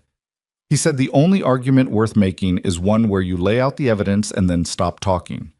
Colton looked at her with that look again. The one she'd first seen on the porch after the storm, after Kimball had said your wife organized half this territory. The one she didn't quite have a word for yet. "Your father sounds like he was a smart man," he said. "He was," she said. "He would have hated this kind of trouble, but he would have known how to handle it." The lawyer's name was Edmund Frey, and he operated out of a two-room office in Cheyenne that smelled of pipe tobacco and paper, and the specific professional confidence of a man who has spent 30 years being right about difficult things. He was 64, thin, unhurried in the way of someone whose time was genuinely valuable and who therefore did not waste it on the appearance of busyness. He listened to Evelyn's presentation of the situation. She had written it out in advance, organized into the water rights question, the land acquisition pattern, and the potential regulatory dimension. And he read what she had written and then set it down and looked at her over the top of his spectacles. "How long have you been in the territory?" he said. 8 months. He made a small sound that was not quite a laugh. "The water rights question is real," he said. "What you're describing, if Marsh Holdings does what you believe they intend to do, would constitute an interference with established water access that is actionable under territorial law. The question is whether you can demonstrate the intent before they act rather than after. After is too late, Evelyn said. After is always too late in water cases, he agreed. The map is useful. The Garrett purchase record is useful. What I need is a direct connection between Marsh Holdings and any communication that suggests they intend to restrict access. He looked at Colton. Do you have any written communication from the Marsh Group or from Dale Pruitt about the land offer? She does, Colton said, with a nod toward Evelyn. Frey looked at her. She took the letter from her bag, the follow-up note that Marsh had sent 3 days after his visit, restating the offer in writing. She had kept it because she kept everything. She put it on Frey's desk. He read it. He read it again. He set it down. This is useful, he said. The phrasing here, in the event that operational circumstances change, suggests he expects the circumstances to change. That's not conclusive, but it's a thread. He looked at her. Where did you learn to keep documentation like this? My father was a bookkeeper, she said. Frey nodded, as if this explained a great deal. I'll need 3 weeks to research the territorial precedents and review the Garrett title transfer. If the transfer documents show any covenant related to water access rights, any language that suggests Marsh knew what they were purchasing the parcel for, that significantly strengthens your position. Can you get the transfer documents? I can get anything that's filed with the territory, he said. That's my job. They left Cheyenne with Frey retained in a plan that had a shape to it, which was different from the formless anxiety of knowing a threat existed but not knowing how to face it. Evelyn was quiet for most of the ride back, not because she was worried, though she was, in the steady, practical way she worried about things, by thinking about them precisely rather than generally, but because she was thinking about the next part of it, the part that Frey couldn't do. The neighboring operations, the Kimballs, the Garrettys, the 2 families at the southern end of the creek. They needed to understand what was happening, and they needed to understand it in a way that made them want to act, not freeze. She had never organized people before. She had organized numbers, operations, supply chains, arguments. People were harder because people had history with each other, and pride, and the particular stubbornness of individuals who have survived difficult things by relying on themselves and are suspicious of anyone who asks them to rely on something else. She thought about it for 50 miles and arrived at something that felt right by the time the Harlow Road came into view. I want to have a meeting, she told Colton. What kind of meeting? At the ranch. Invite the Kimballs, the Garrettys, the Finch family, and the Moorlands from the South Creek. She watched the road. Don't call it a meeting about Pruitt or Marsh. Call it a winter gathering. May can cook. He looked at her. You want to cook them dinner and then tell them someone's trying to take their water. I want to eat dinner with them and show them a map, she said. People make better decisions when they're not hungry and they don't feel ambushed. He was quiet for a moment. May's going to have opinions about the cooking. May always has opinions about the cooking. That's fine. May did have opinions about the cooking, extensive and well-founded ones, and she deployed them with the focused intensity she brought to everything she believed mattered.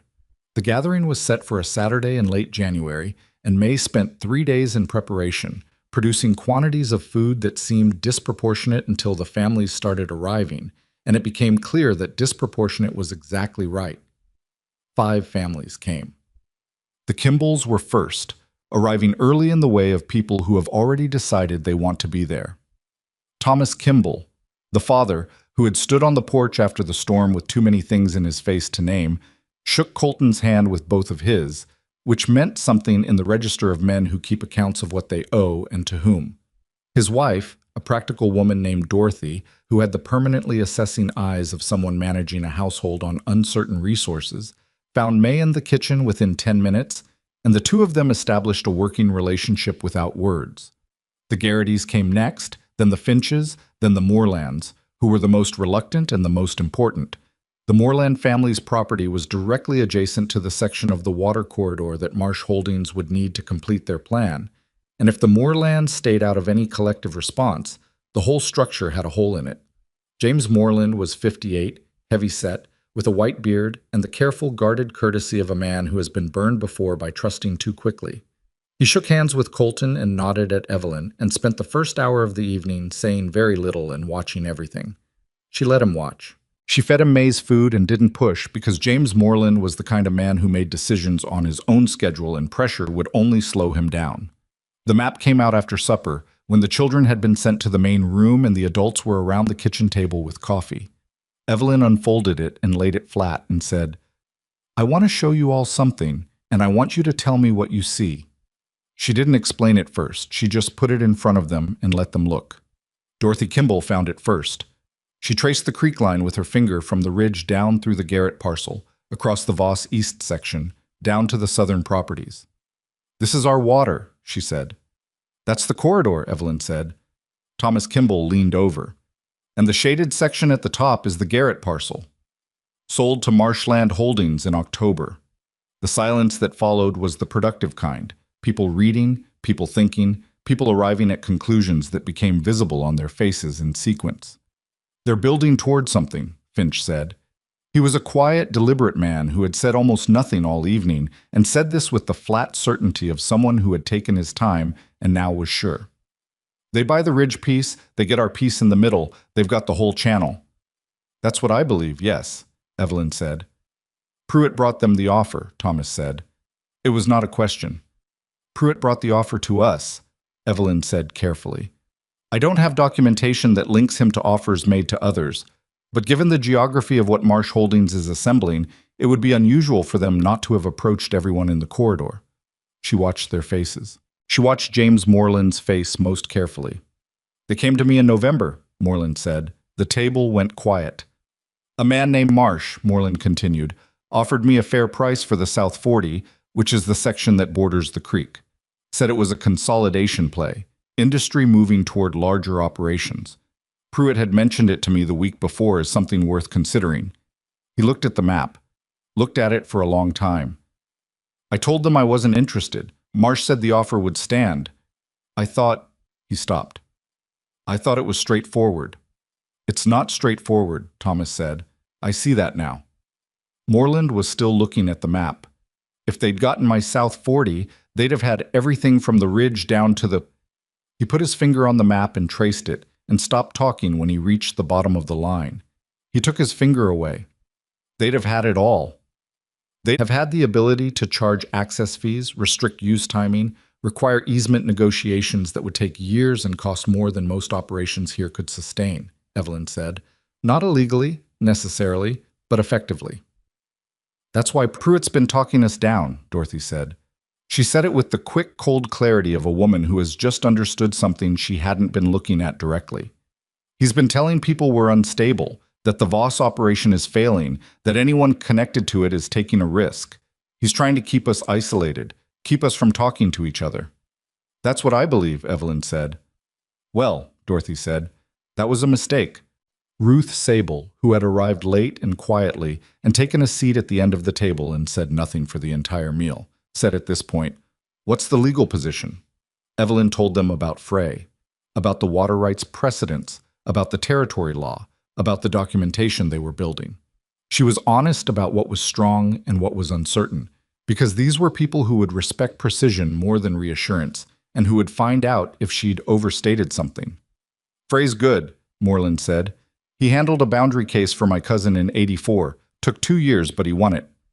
"We don't have 2 years," Evelyn said, "but we don't need to win a case.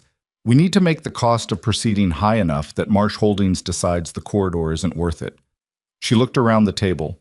"If all of the affected operations file a collective objection to any transfer of water access rights, and if we can demonstrate that Marsh Holdings purchased the Garrett parcel with the intent to leverage that access, we can create enough legal uncertainty around the corridor that the investment stops making sense."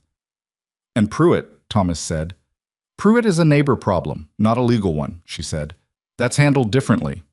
Colton, who had been sitting at the end of the table nearest the door and had been largely quiet, letting her run the meeting, she understood, in the deliberate way of a man who had decided to trust and was demonstrating it, said, "Pruitt's going to hear about this meeting." "Yes," she said. "And then what?" "Then he knows we're talking to each other," she said, "which is the thing he was trying to prevent. Once he knows he didn't prevent it, his position gets harder." She looked at Colton directly. "I was counting on us being isolated. We're not isolated anymore." Colton held her gaze for a moment. Then he looked at the other people around the table: Thomas Kimball, James Moreland, Ruth Sable, the Garrittys, and the Finches. And whatever he saw in their faces settled something in his. "Then we're agreed," he said. It wasn't a formal vote, it wasn't a signed document. It was the agreement of people sitting around a table after a shared meal in winter, which in a frontier territory was its own kind of binding, and everyone at the table understood that. Well, the weeks that followed had the texture of work done under pressure, which was different from ordinary work, in that every day had stakes attached to it, and every decision had to be made with imperfect information and a clock running somewhere in the background that you couldn't quite hear but couldn't quite stop hearing either. Frey came back with the Garrett title transfer documents in early February, and what he found in them was not a smoking declaration of intent, but something almost as useful: a covenant in the transfer language that referenced future access management in terms that were unusual enough — Frey's word was irregular — to suggest that the purchase had been made with this specific use in mind that the sellers may not have fully understood. It wasn't proof, but it was, as Frey put it, a flag in the ground. The collective objection filing went in on the third week of February, with 5 operations named as co-petitioners.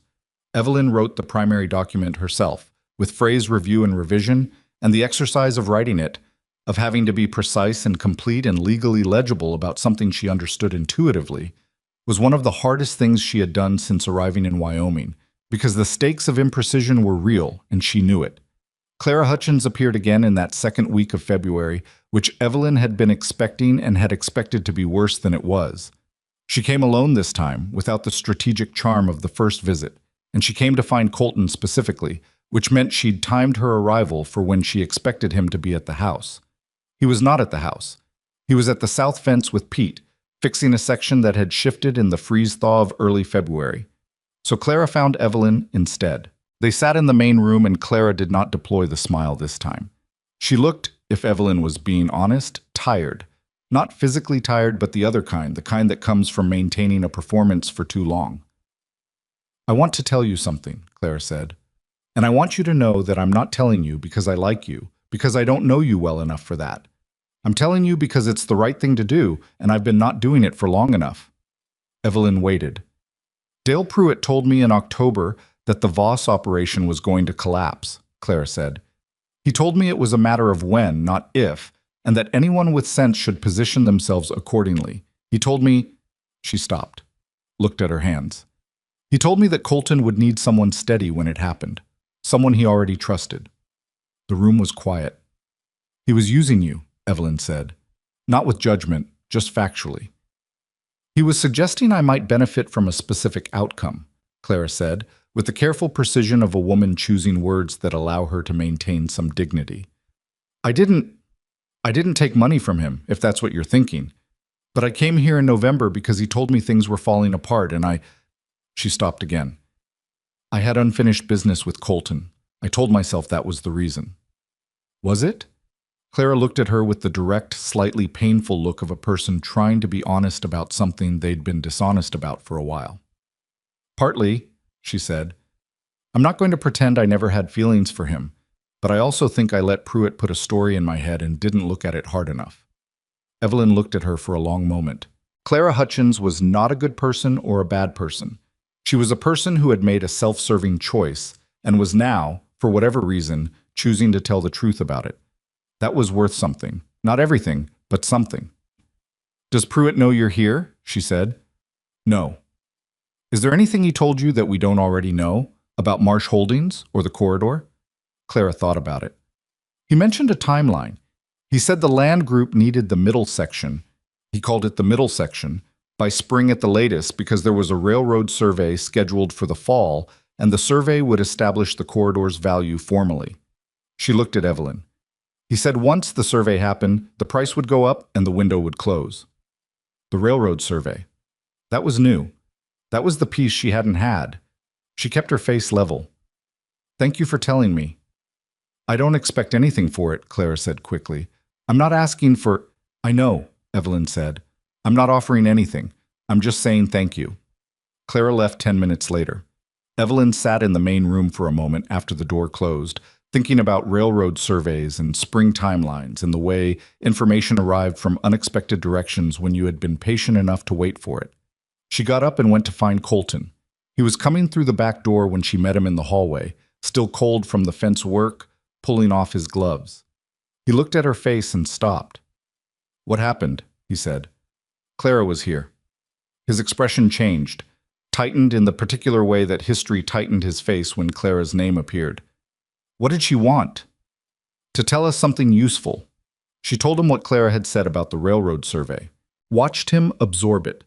Watched the tightening in his face shift from the history response to the problem response, which was different, cleaner, more present. "The survey changes everything," he said. "It changes the timeline. We need Frey to know tonight." She moved past him toward the desk where she kept her correspondence materials. "The filing we did is good, but it needs to be in front of a territorial judge before the survey happens, or Marsh Holdings can use the survey results to argue existing value and push the water rights question into a different legal frame. Can Frey move that fast?" "I don't know, but I'm going to write the letter and find out." She sat down and picked up her pen. "And Colton?" He stopped in the hallway. "Clara didn't have to come here," she said, without looking up from the paper. "Whatever she did before, she came today because she decided to. That's worth something." She heard him think about it, the particular quality of silence that meant he was taking something in rather than dismissing it. "Write the letter," he said. "I'll have Pete write it to Harlow tonight." She wrote it. Pete wrote it. Frey received it by the following morning and sent back a response that was 3 sentences long and characteristically direct. He knew about the survey, he had not mentioned it because he had not known Evelyn's information was incomplete, and he could have the motion in front of Judge Calloway by the end of the week if she could provide a sworn statement from Clara Hutchins regarding the timeline conversation with Pruitt. Evelyn read the letter twice. Then she put on her coat and went to find Colton, because the next conversation was going to require both of them, and it was going to be about asking Clara Hutchins for something that Clara Hutchins had not offered and might not give.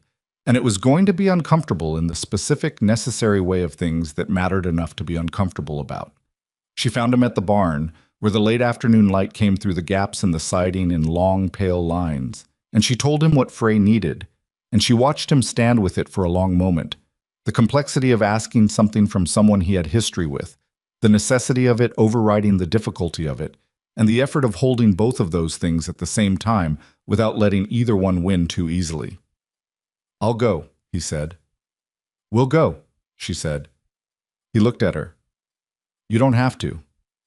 "I know," she said. "We'll go."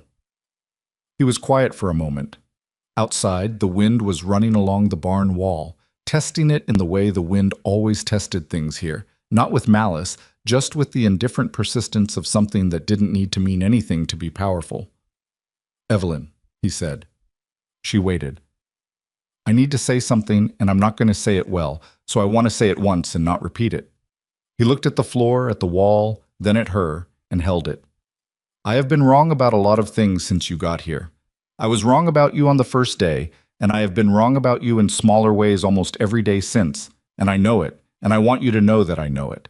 She held his gaze and said nothing, because the right response to that was not to minimize it, or redirect it, or make it easier for him because he had managed to say it, and that meant it was real, and real things deserved to be received.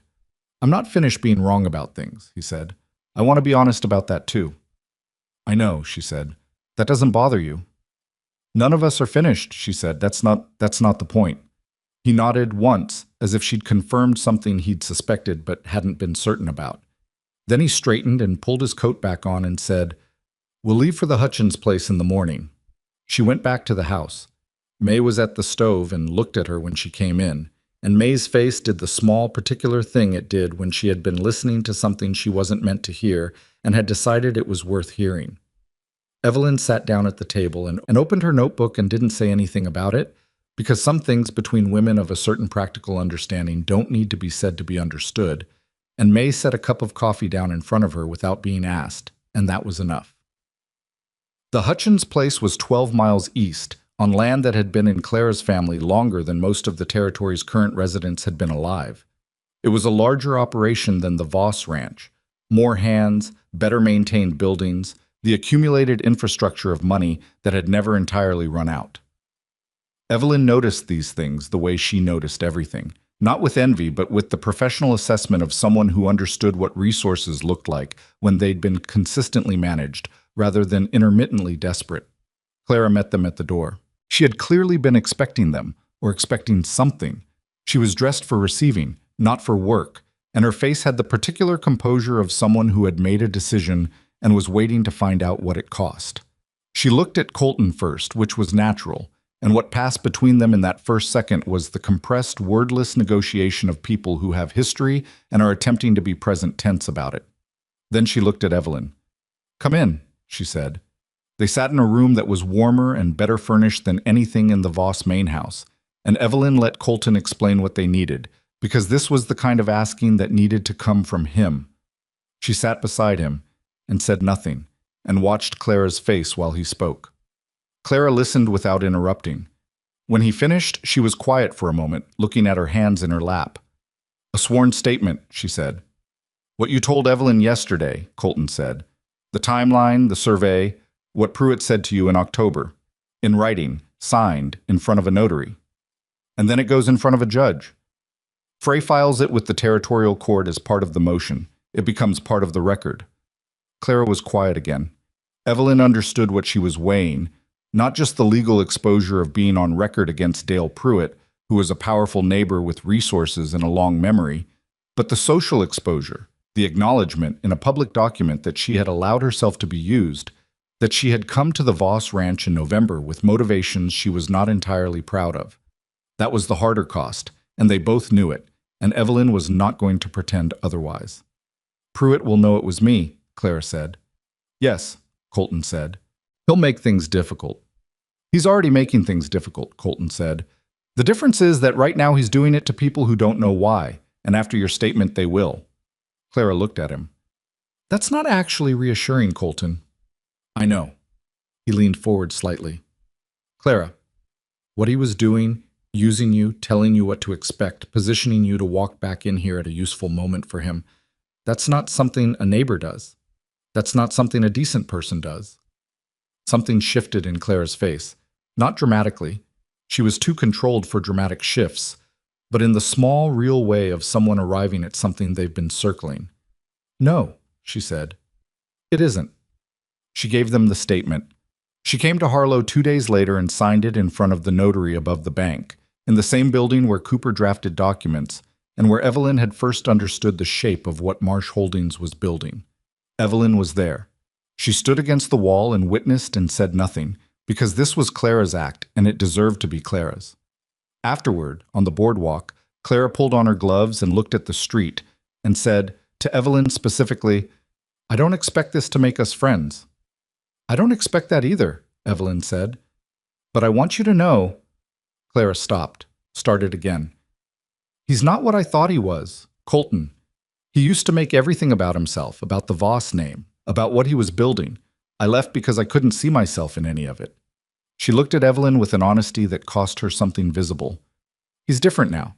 I don't know if that's you or time or just what happens to people, but he's different." Evelyn thought about that. "People change when they stop being afraid," she said. "Sometimes. It depends on whether they let themselves." Clara nodded once and got on her horse and rode east without looking back. Frey filed the motion on a Thursday. Judge Calloway, who handled territorial disputes from a courtroom in Cheyenne that smelled of wood smoke and old paper, scheduled the hearing for the second week of March. In the 3 weeks between the filing and the hearing, the territory had time to talk, which it did with the enthusiastic thoroughness of a community that did not have other entertainment. Dale Pruitt's name was in the filing. The connection between him and Marshland Holdings, which Frey had documented through the pattern of communication and the timing of the land approach, was laid out in the motion with the kind of precise, unemotional clarity that was somehow more damning than outrage would have been. People who had known Pruitt for years read it or heard it read, and the silence that followed in various kitchens and barns and store counters across the territory had the specific quality of people revising a long-held understanding. Pruitt did not come to the Voss Ranch again. He sent no message. His absence was, in its way, its own kind of statement. Gerald Marsh sent a letter through a Cheyenne attorney suggesting that there had been a misunderstanding about Marsh Holdings' intentions regarding the corridor and that they would be willing to discuss the matter. Evelyn read the letter, noted the specific phrasing, willing to discuss rather than willing to withdraw, and wrote back through Frey that there was nothing to discuss until the court had ruled on the water rights question, at which point the discussion would be with the judge rather than between the parties. Marsh Holdings did not respond to that letter. The night before the Cheyenne hearing, Evelyn sat at the kitchen table long after Colton had gone to bed, and May had banked the stove and the house had gone to its nighttime quiet. She had her notebook open but wasn't writing. She was thinking about the things she hadn't let herself think about directly, because thinking about it directly had felt like tempting something. She was thinking about whether this was going to work. Not in the legal sense. She understood the legal position well enough to be cautiously confident, and Frey had been more direct in his recent communications, which meant he had found what he needed in the documents. She was thinking about the larger thing, the thing underneath the filing and the contract and the map. She was thinking about whether the life she had built here in 8 months was a real thing or a provisional one, a thing that held its shape only as long as the pressure happened to be pushing in the right directions. She was thinking about Colton, not in a way that embarrassed her, but in the practical, honest way she thought about things that mattered, and that she hadn't decided how to feel about yet. She had come here for a practical reason, to work, to build, to prove something to herself about what she was capable of when given land and the chance to use it. She had not come looking for a person.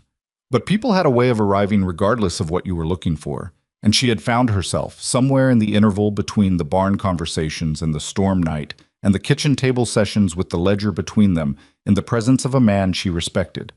That was not a small thing. It was, in fact, a large thing that she was being careful about, because she had watched other people move too fast toward large things and find they weren't as solid as they'd looked from a distance.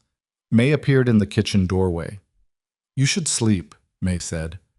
"I know." May came in and sat down across from her without being invited, which was May's prerogative after 8 months of running the kitchen that ran the ranch.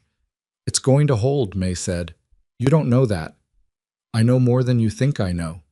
May folded her hands on the table. "I've been watching this ranch for 30 years. I watched Colton's father build it, and I watched Colton nearly lose it, and I have watched you put it back together piece by piece since August. I know what something looks like when it's holding." Evelyn looked at her notebook. "It's not fully back together." "Nothing worth having is ever fully anything," May said. She pushed back from the table. "Sleep. The judge doesn't care how tired you are, but you'll argue better rested." It was practical advice, and Evelyn took it, because May's practical advice had been right about most things since the beginning. Judge Calloway was a compact man of 67 who had been doing territorial law long enough that almost nothing surprised him, and he received Frey's presentation and the counterarguments from Marsh Holdings' attorney with the same alert, contained attention. He asked Frey 4 questions, all of them precise. He asked Marsh Holdings' attorney 2 questions, both of them pointed in a way that the attorney's answers did not satisfactorily address. Evelyn sat in the gallery with Colton on one side and Thomas Kimball on the other. Thomas had made the ride to Cheyenne because he said he intended to be present for things that affected his water, which was the kind of simple, practical dignity that she had come to understand was characteristic of him. And she watched the judge's face and listened to the arguments and kept her own face level. Marsh Holdings' attorney argued that the Garrett purchase was a routine land acquisition with no covenant affecting downstream water access, that the language Frey had identified as irregular was standard boilerplate, and that the petitioners were engaged in speculative interference with legitimate business activity. Frey argued, with documents, that the irregular covenant language was not boilerplate but specific to this transfer, that Clara Hutchins' sworn statement established a direct timeline linking the purchase to an intended leverage strategy, and that the pattern of acquisition attempts, the offer to Voss, the offer to Moorland, the documented communication through Pruitt, constituted a coordinated effort to assemble a controlling interest in water corridor access in a way that the Territorial Water Rights Statute explicitly prohibited. Judge Calloway took 2 days to rule. They were 2 days spent in Cheyenne, in a boarding house that was clean and cold, and Evelyn spent them going over the numbers for the spring Finley delivery with the focused attention of someone who knows the best thing they can do with waiting is not to wait passively. Colton spent them differently. He walked the city in the mornings, which she found out because May had told her once that Colton's father had walked when he was anxious, and that Colton had inherited this from him, along with the land. She did not mention to Colton that she knew this. She just noted that when he came back from his walks, he was calmer and more present, and she arranged, without making it obvious, to have useful things to discuss when he returned, because useful things to discuss were what settled him. On the second evening, sitting in the boarding house's small common room with bad coffee and a lamp that flickered, he said, "What happens if Calloway rules against us?" She had thought about this. "We appeal. The water rights statute is clear enough that an appeal has strong grounds. It just takes longer." She held her coffee cup. "And we go after the Finley contract hard. Double the herd expansion, get to the full contract number in one season instead of two. Make the operation so clearly viable that Marsh Holdings' argument that we're a failing enterprise becomes self-evidently absurd. That's the plan if we lose. That's always been part of the plan. The legal case is the faster path. It's not the only path." He was quiet for a moment. "You always have more than one plan." "I try to." "Doesn't it exhaust you?" She thought about it honestly. "Less than not having one," she said. He looked at his coffee. "When I was 25, he said, my father told me that the ranch would take everything I had. He meant it as a warning. I think he thought he'd built it with everything he had, and it wasn't enough, and he didn't want me to make the same mistake." He paused. "I spent a long time trying to hold on to something instead of build something, because I thought holding on was the safer version of what he did." "It's not safer," she said. "Things that don't grow deteriorate. You can't hold something still." "I know that now." He looked at her. "I didn't know it until you started building things." She said nothing. There was something happening in the room that was not the Finley contract or the water rights case or the spring cattle numbers, and she was aware of it with the same precise attention she brought to things that mattered, and she was not going to crowd it with words. "Evelyn," he said. "I know," she said. "I haven't said anything yet." "I know what you're going to say." He was quiet for a moment. "Is that annoying?" "Occasionally," she said. "Say it anyway."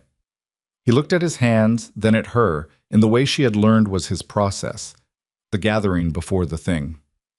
"I would like this to be a real marriage," he said, "not the arrangement it started as. I understand if that's not. I understand if you need time or if the answer is no. But I wanted to say it plainly because I've spent too long not saying things plainly, and I'm trying to do that differently." The lamp flickered. Somewhere in the building, a door closed. She looked at him and thought about the wagon yard.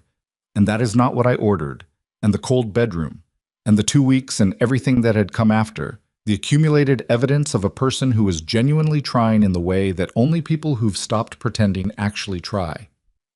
"I would need it to be a partnership," she said, "not a wife and a husband in the traditional arrangement. A partnership, equal say in the operation, equal weight in decisions." "That's already what it is," he said. "I want it said." "Then I'm saying it."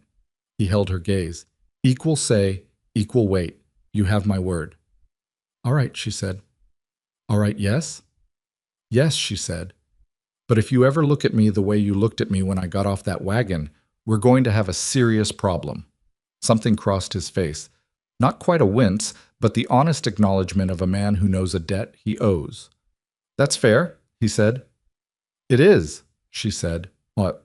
Judge Calloway ruled on a Friday morning, in a room that held, besides Evelyn and Colton and Frey and Marsh Holdings' attorney, Thomas Kimball and James Moreland and Ruth Sable, who had ridden to Cheyenne without being asked, and was sitting in the second row with her hat in her lap, and the contained patience of a woman who expected to be present at important things. The ruling was 7 pages. Calloway read the operative portions himself, in the flat, deliberate cadence of a man who had learned that clarity required pace. He ruled that the Garrett transfer covenant was irregular in the specific legal sense, that it was not standard boilerplate but a document-specific addition that created an implied right of access management not established by the original water grant. He ruled that the pattern of acquisition attempts, taken together with the sworn testimony in the record, was consistent with an effort to leverage water access in a way that the territorial statute prohibited. He ordered a temporary injunction against any transfer of water access rights in the corridor pending a full review of the Garrett acquisition. He did not rule that Marsh Holdings had done anything illegal. The law was clear on what it prohibited, and what Marsh Holdings had done, attempted to buy, attempted to arrange, attempted through an intermediary, was not the same as having done. But the injunction made the doing impossible for the foreseeable future, and in the time between now and the foreseeable future, the Finley contract would be operational, and the Voss Ranch's value would be a matter of public record rather than speculation. And by the time the injunction was lifted, the economics of the corridor play would no longer make sense. Frey, walking out of the courtroom beside Evelyn, said, "That's about the best we could have expected." "It's enough," she said. "It's enough," he agreed.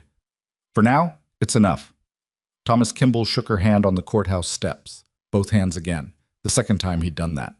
James Moreland stood nearby with his hands in his coat and said, "Good," which from James Moreland was a speech. Ruth Sable said nothing at all.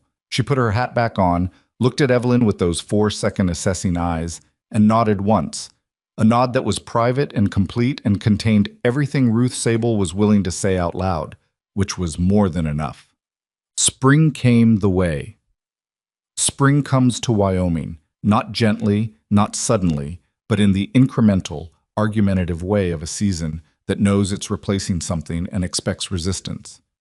The snow retreated from the south pasture first, exposing the grass that had been resting since November, and the grass came back in the way Evelyn had calculated it would. Not perfect, not full cover yet, but enough. Enough to confirm that what she'd done was right and what she'd been planning was sound. The first Finley delivery went out in April, 68 head from the Voss operation, 41 from Ruth Sable's, together 109, 9 more than the contract minimum, which mattered because it demonstrated not just capacity, but reliability. Arthur Finley sent a note with the payment that said, in the brisk transactional language of a businessman who said exactly what he meant, "Quality consistent. We'll be in touch fall terms." Evelyn read it twice and filed it in the folder she kept for things that were small and significant. Colton stood in the barn when the payment arrived and held the bank draft and looked at it for a long time without speaking. "That's what it looks like when the numbers work," Evelyn said. "I know what money looks like," he said, but he said it without edge, with something closer to wonder actually, the quiet version of it, the kind that doesn't announce itself.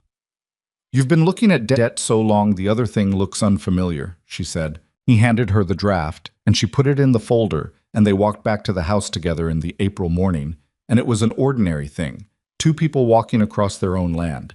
And she had learned, somewhere in the previous 8 months, that ordinary things were the substance of a real life, not the interruption of it.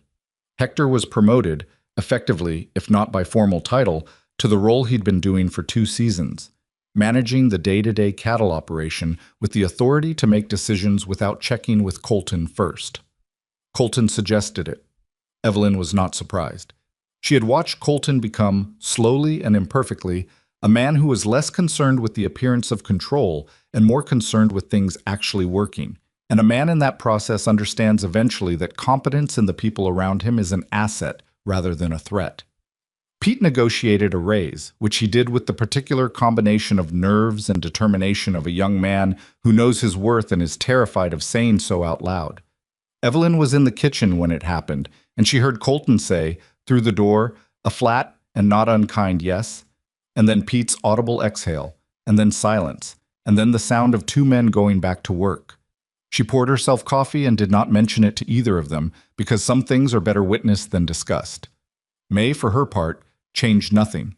May had been doing exactly what she intended to do in exactly the way she intended to do it for 30 years and did not require the operation's improvement as a reason to continue. But something in her had relaxed, in the small ways that people relax when they stop waiting for a bad thing.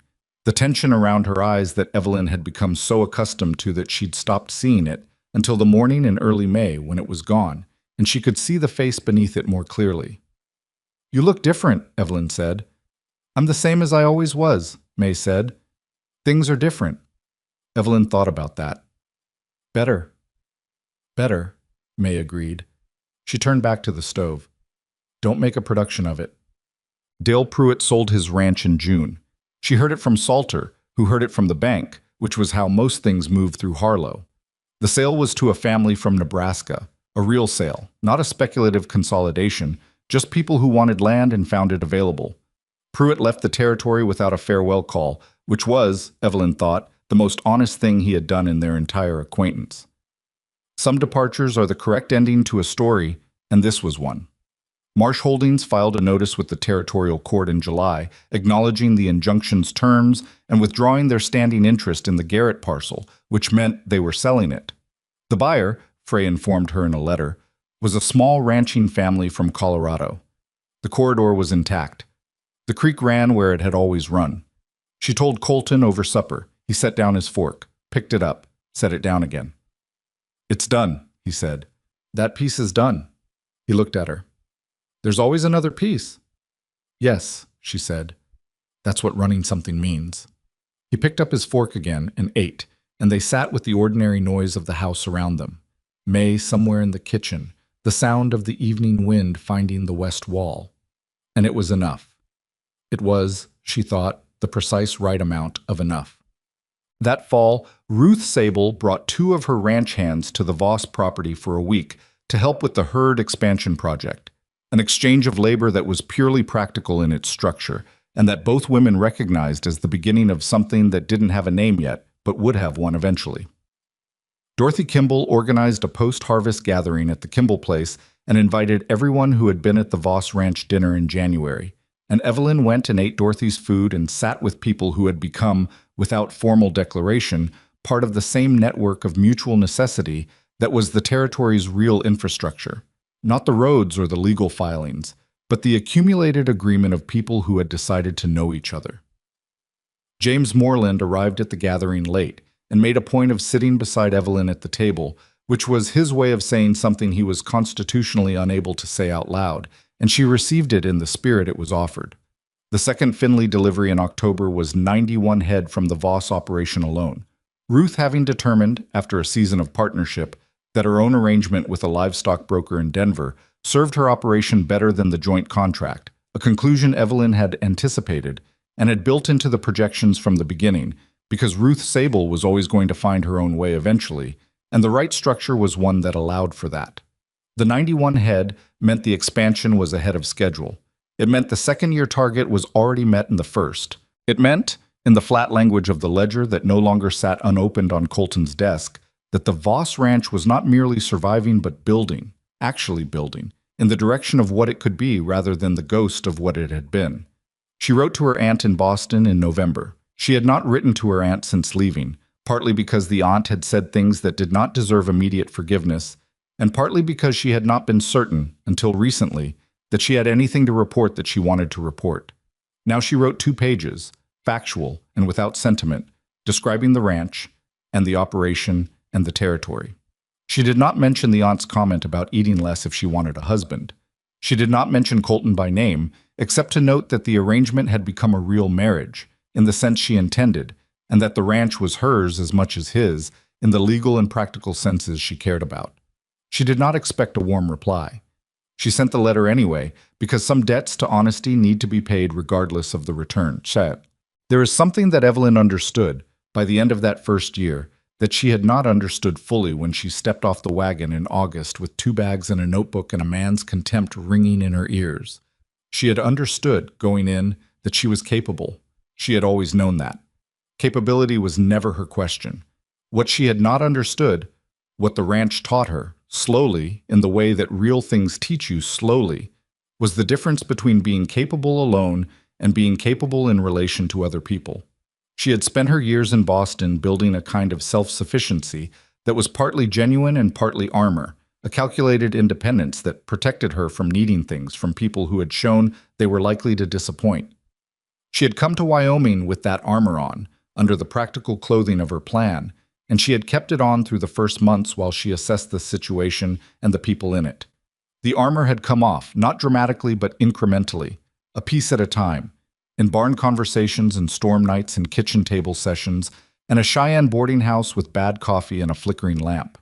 And what she found underneath it was not weakness, as she had perhaps feared, but the more complicated and more durable thing. The capacity to be in something real, the willingness to let the outcome of her efforts be entangled with the outcomes of other people's efforts, to let Colton's mistakes be partly her problem and her successes be partly his, to let Ruth Sable's independence be a feature rather than a complication, to let May's watchfulness be a comfort rather than an observation. She had not stopped being practical. She had not become someone who led with feeling rather than thought.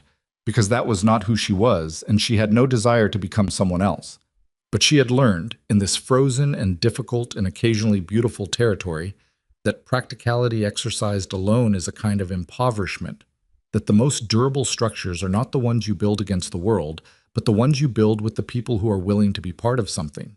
The frontier had a way of stripping the unnecessary away, not gently, because nothing here was gentle, but honestly. What remained after the stripping was what you actually were. She had come here not knowing with certainty what that was, underneath the competence and the books and the armor, and she knew now, and what she knew did not embarrass her. On a morning in late November, a year and 3 months after the wagon yard, almost to the week, Colton came into the kitchen while she was at the table with her notebook and her coffee, which was where she was every morning, and sat across from her and put something on the table between them. It was the original letter he'd placed in the agricultural magazine, the advertisement for a wife, the one she had answered in Mrs. Alcott's office in Boston with its precise and honest response. She looked at it, looked at him. "I found it when I was cleaning out the desk," he said. "I wasn't looking for it." She picked it up, read it. Not for the first time, she had read it many times, in her memory if not on the page, and then set it back down.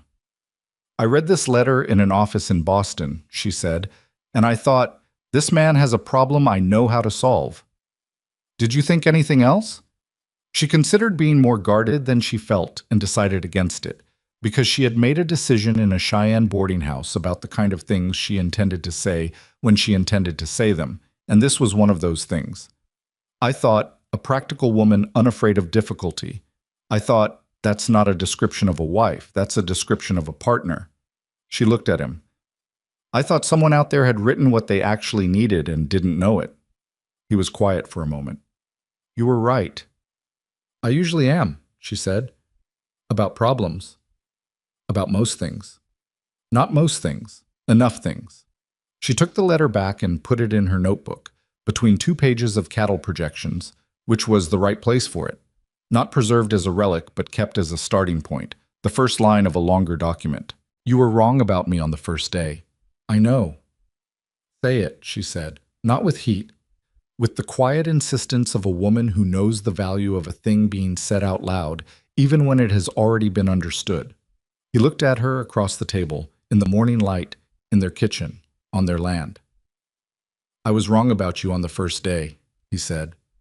"I was wrong about what you were and what you could do and what you were worth, and every day since then I've been finding out more ways I was wrong, and I intend to keep finding out."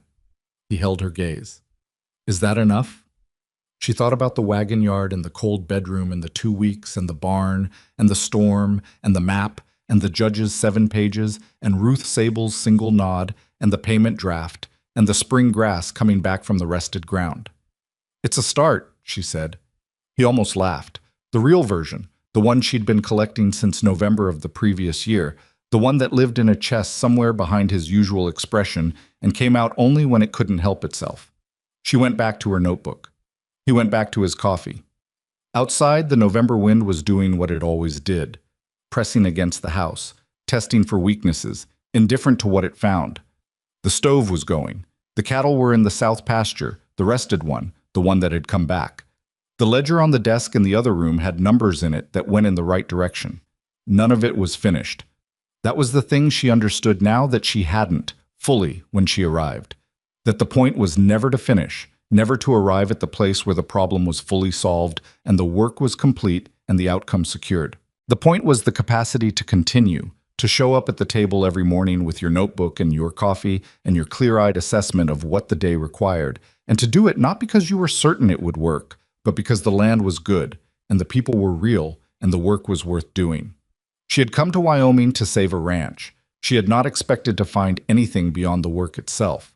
But she had found, in the process of doing the work, the thing that the work turned out to be a version of, the specific, difficult, imperfect, and deeply adequate thing that happened when you stayed somewhere long enough and honestly enough that it became yours, not by ownership but by investment, not by claim but by the accumulated evidence of your presence, day after day, in every season, through the storms and the frozen pipes and the bad numbers and the good ones, until the place and the people in it had your shape pressed into them and you had theirs pressed into you, And the word for that was not accomplishment, but belonging, which was the thing she hadn't known she was looking for and had found anyway, because some things arrive not when you seek them, but when you stop pretending you don't need them.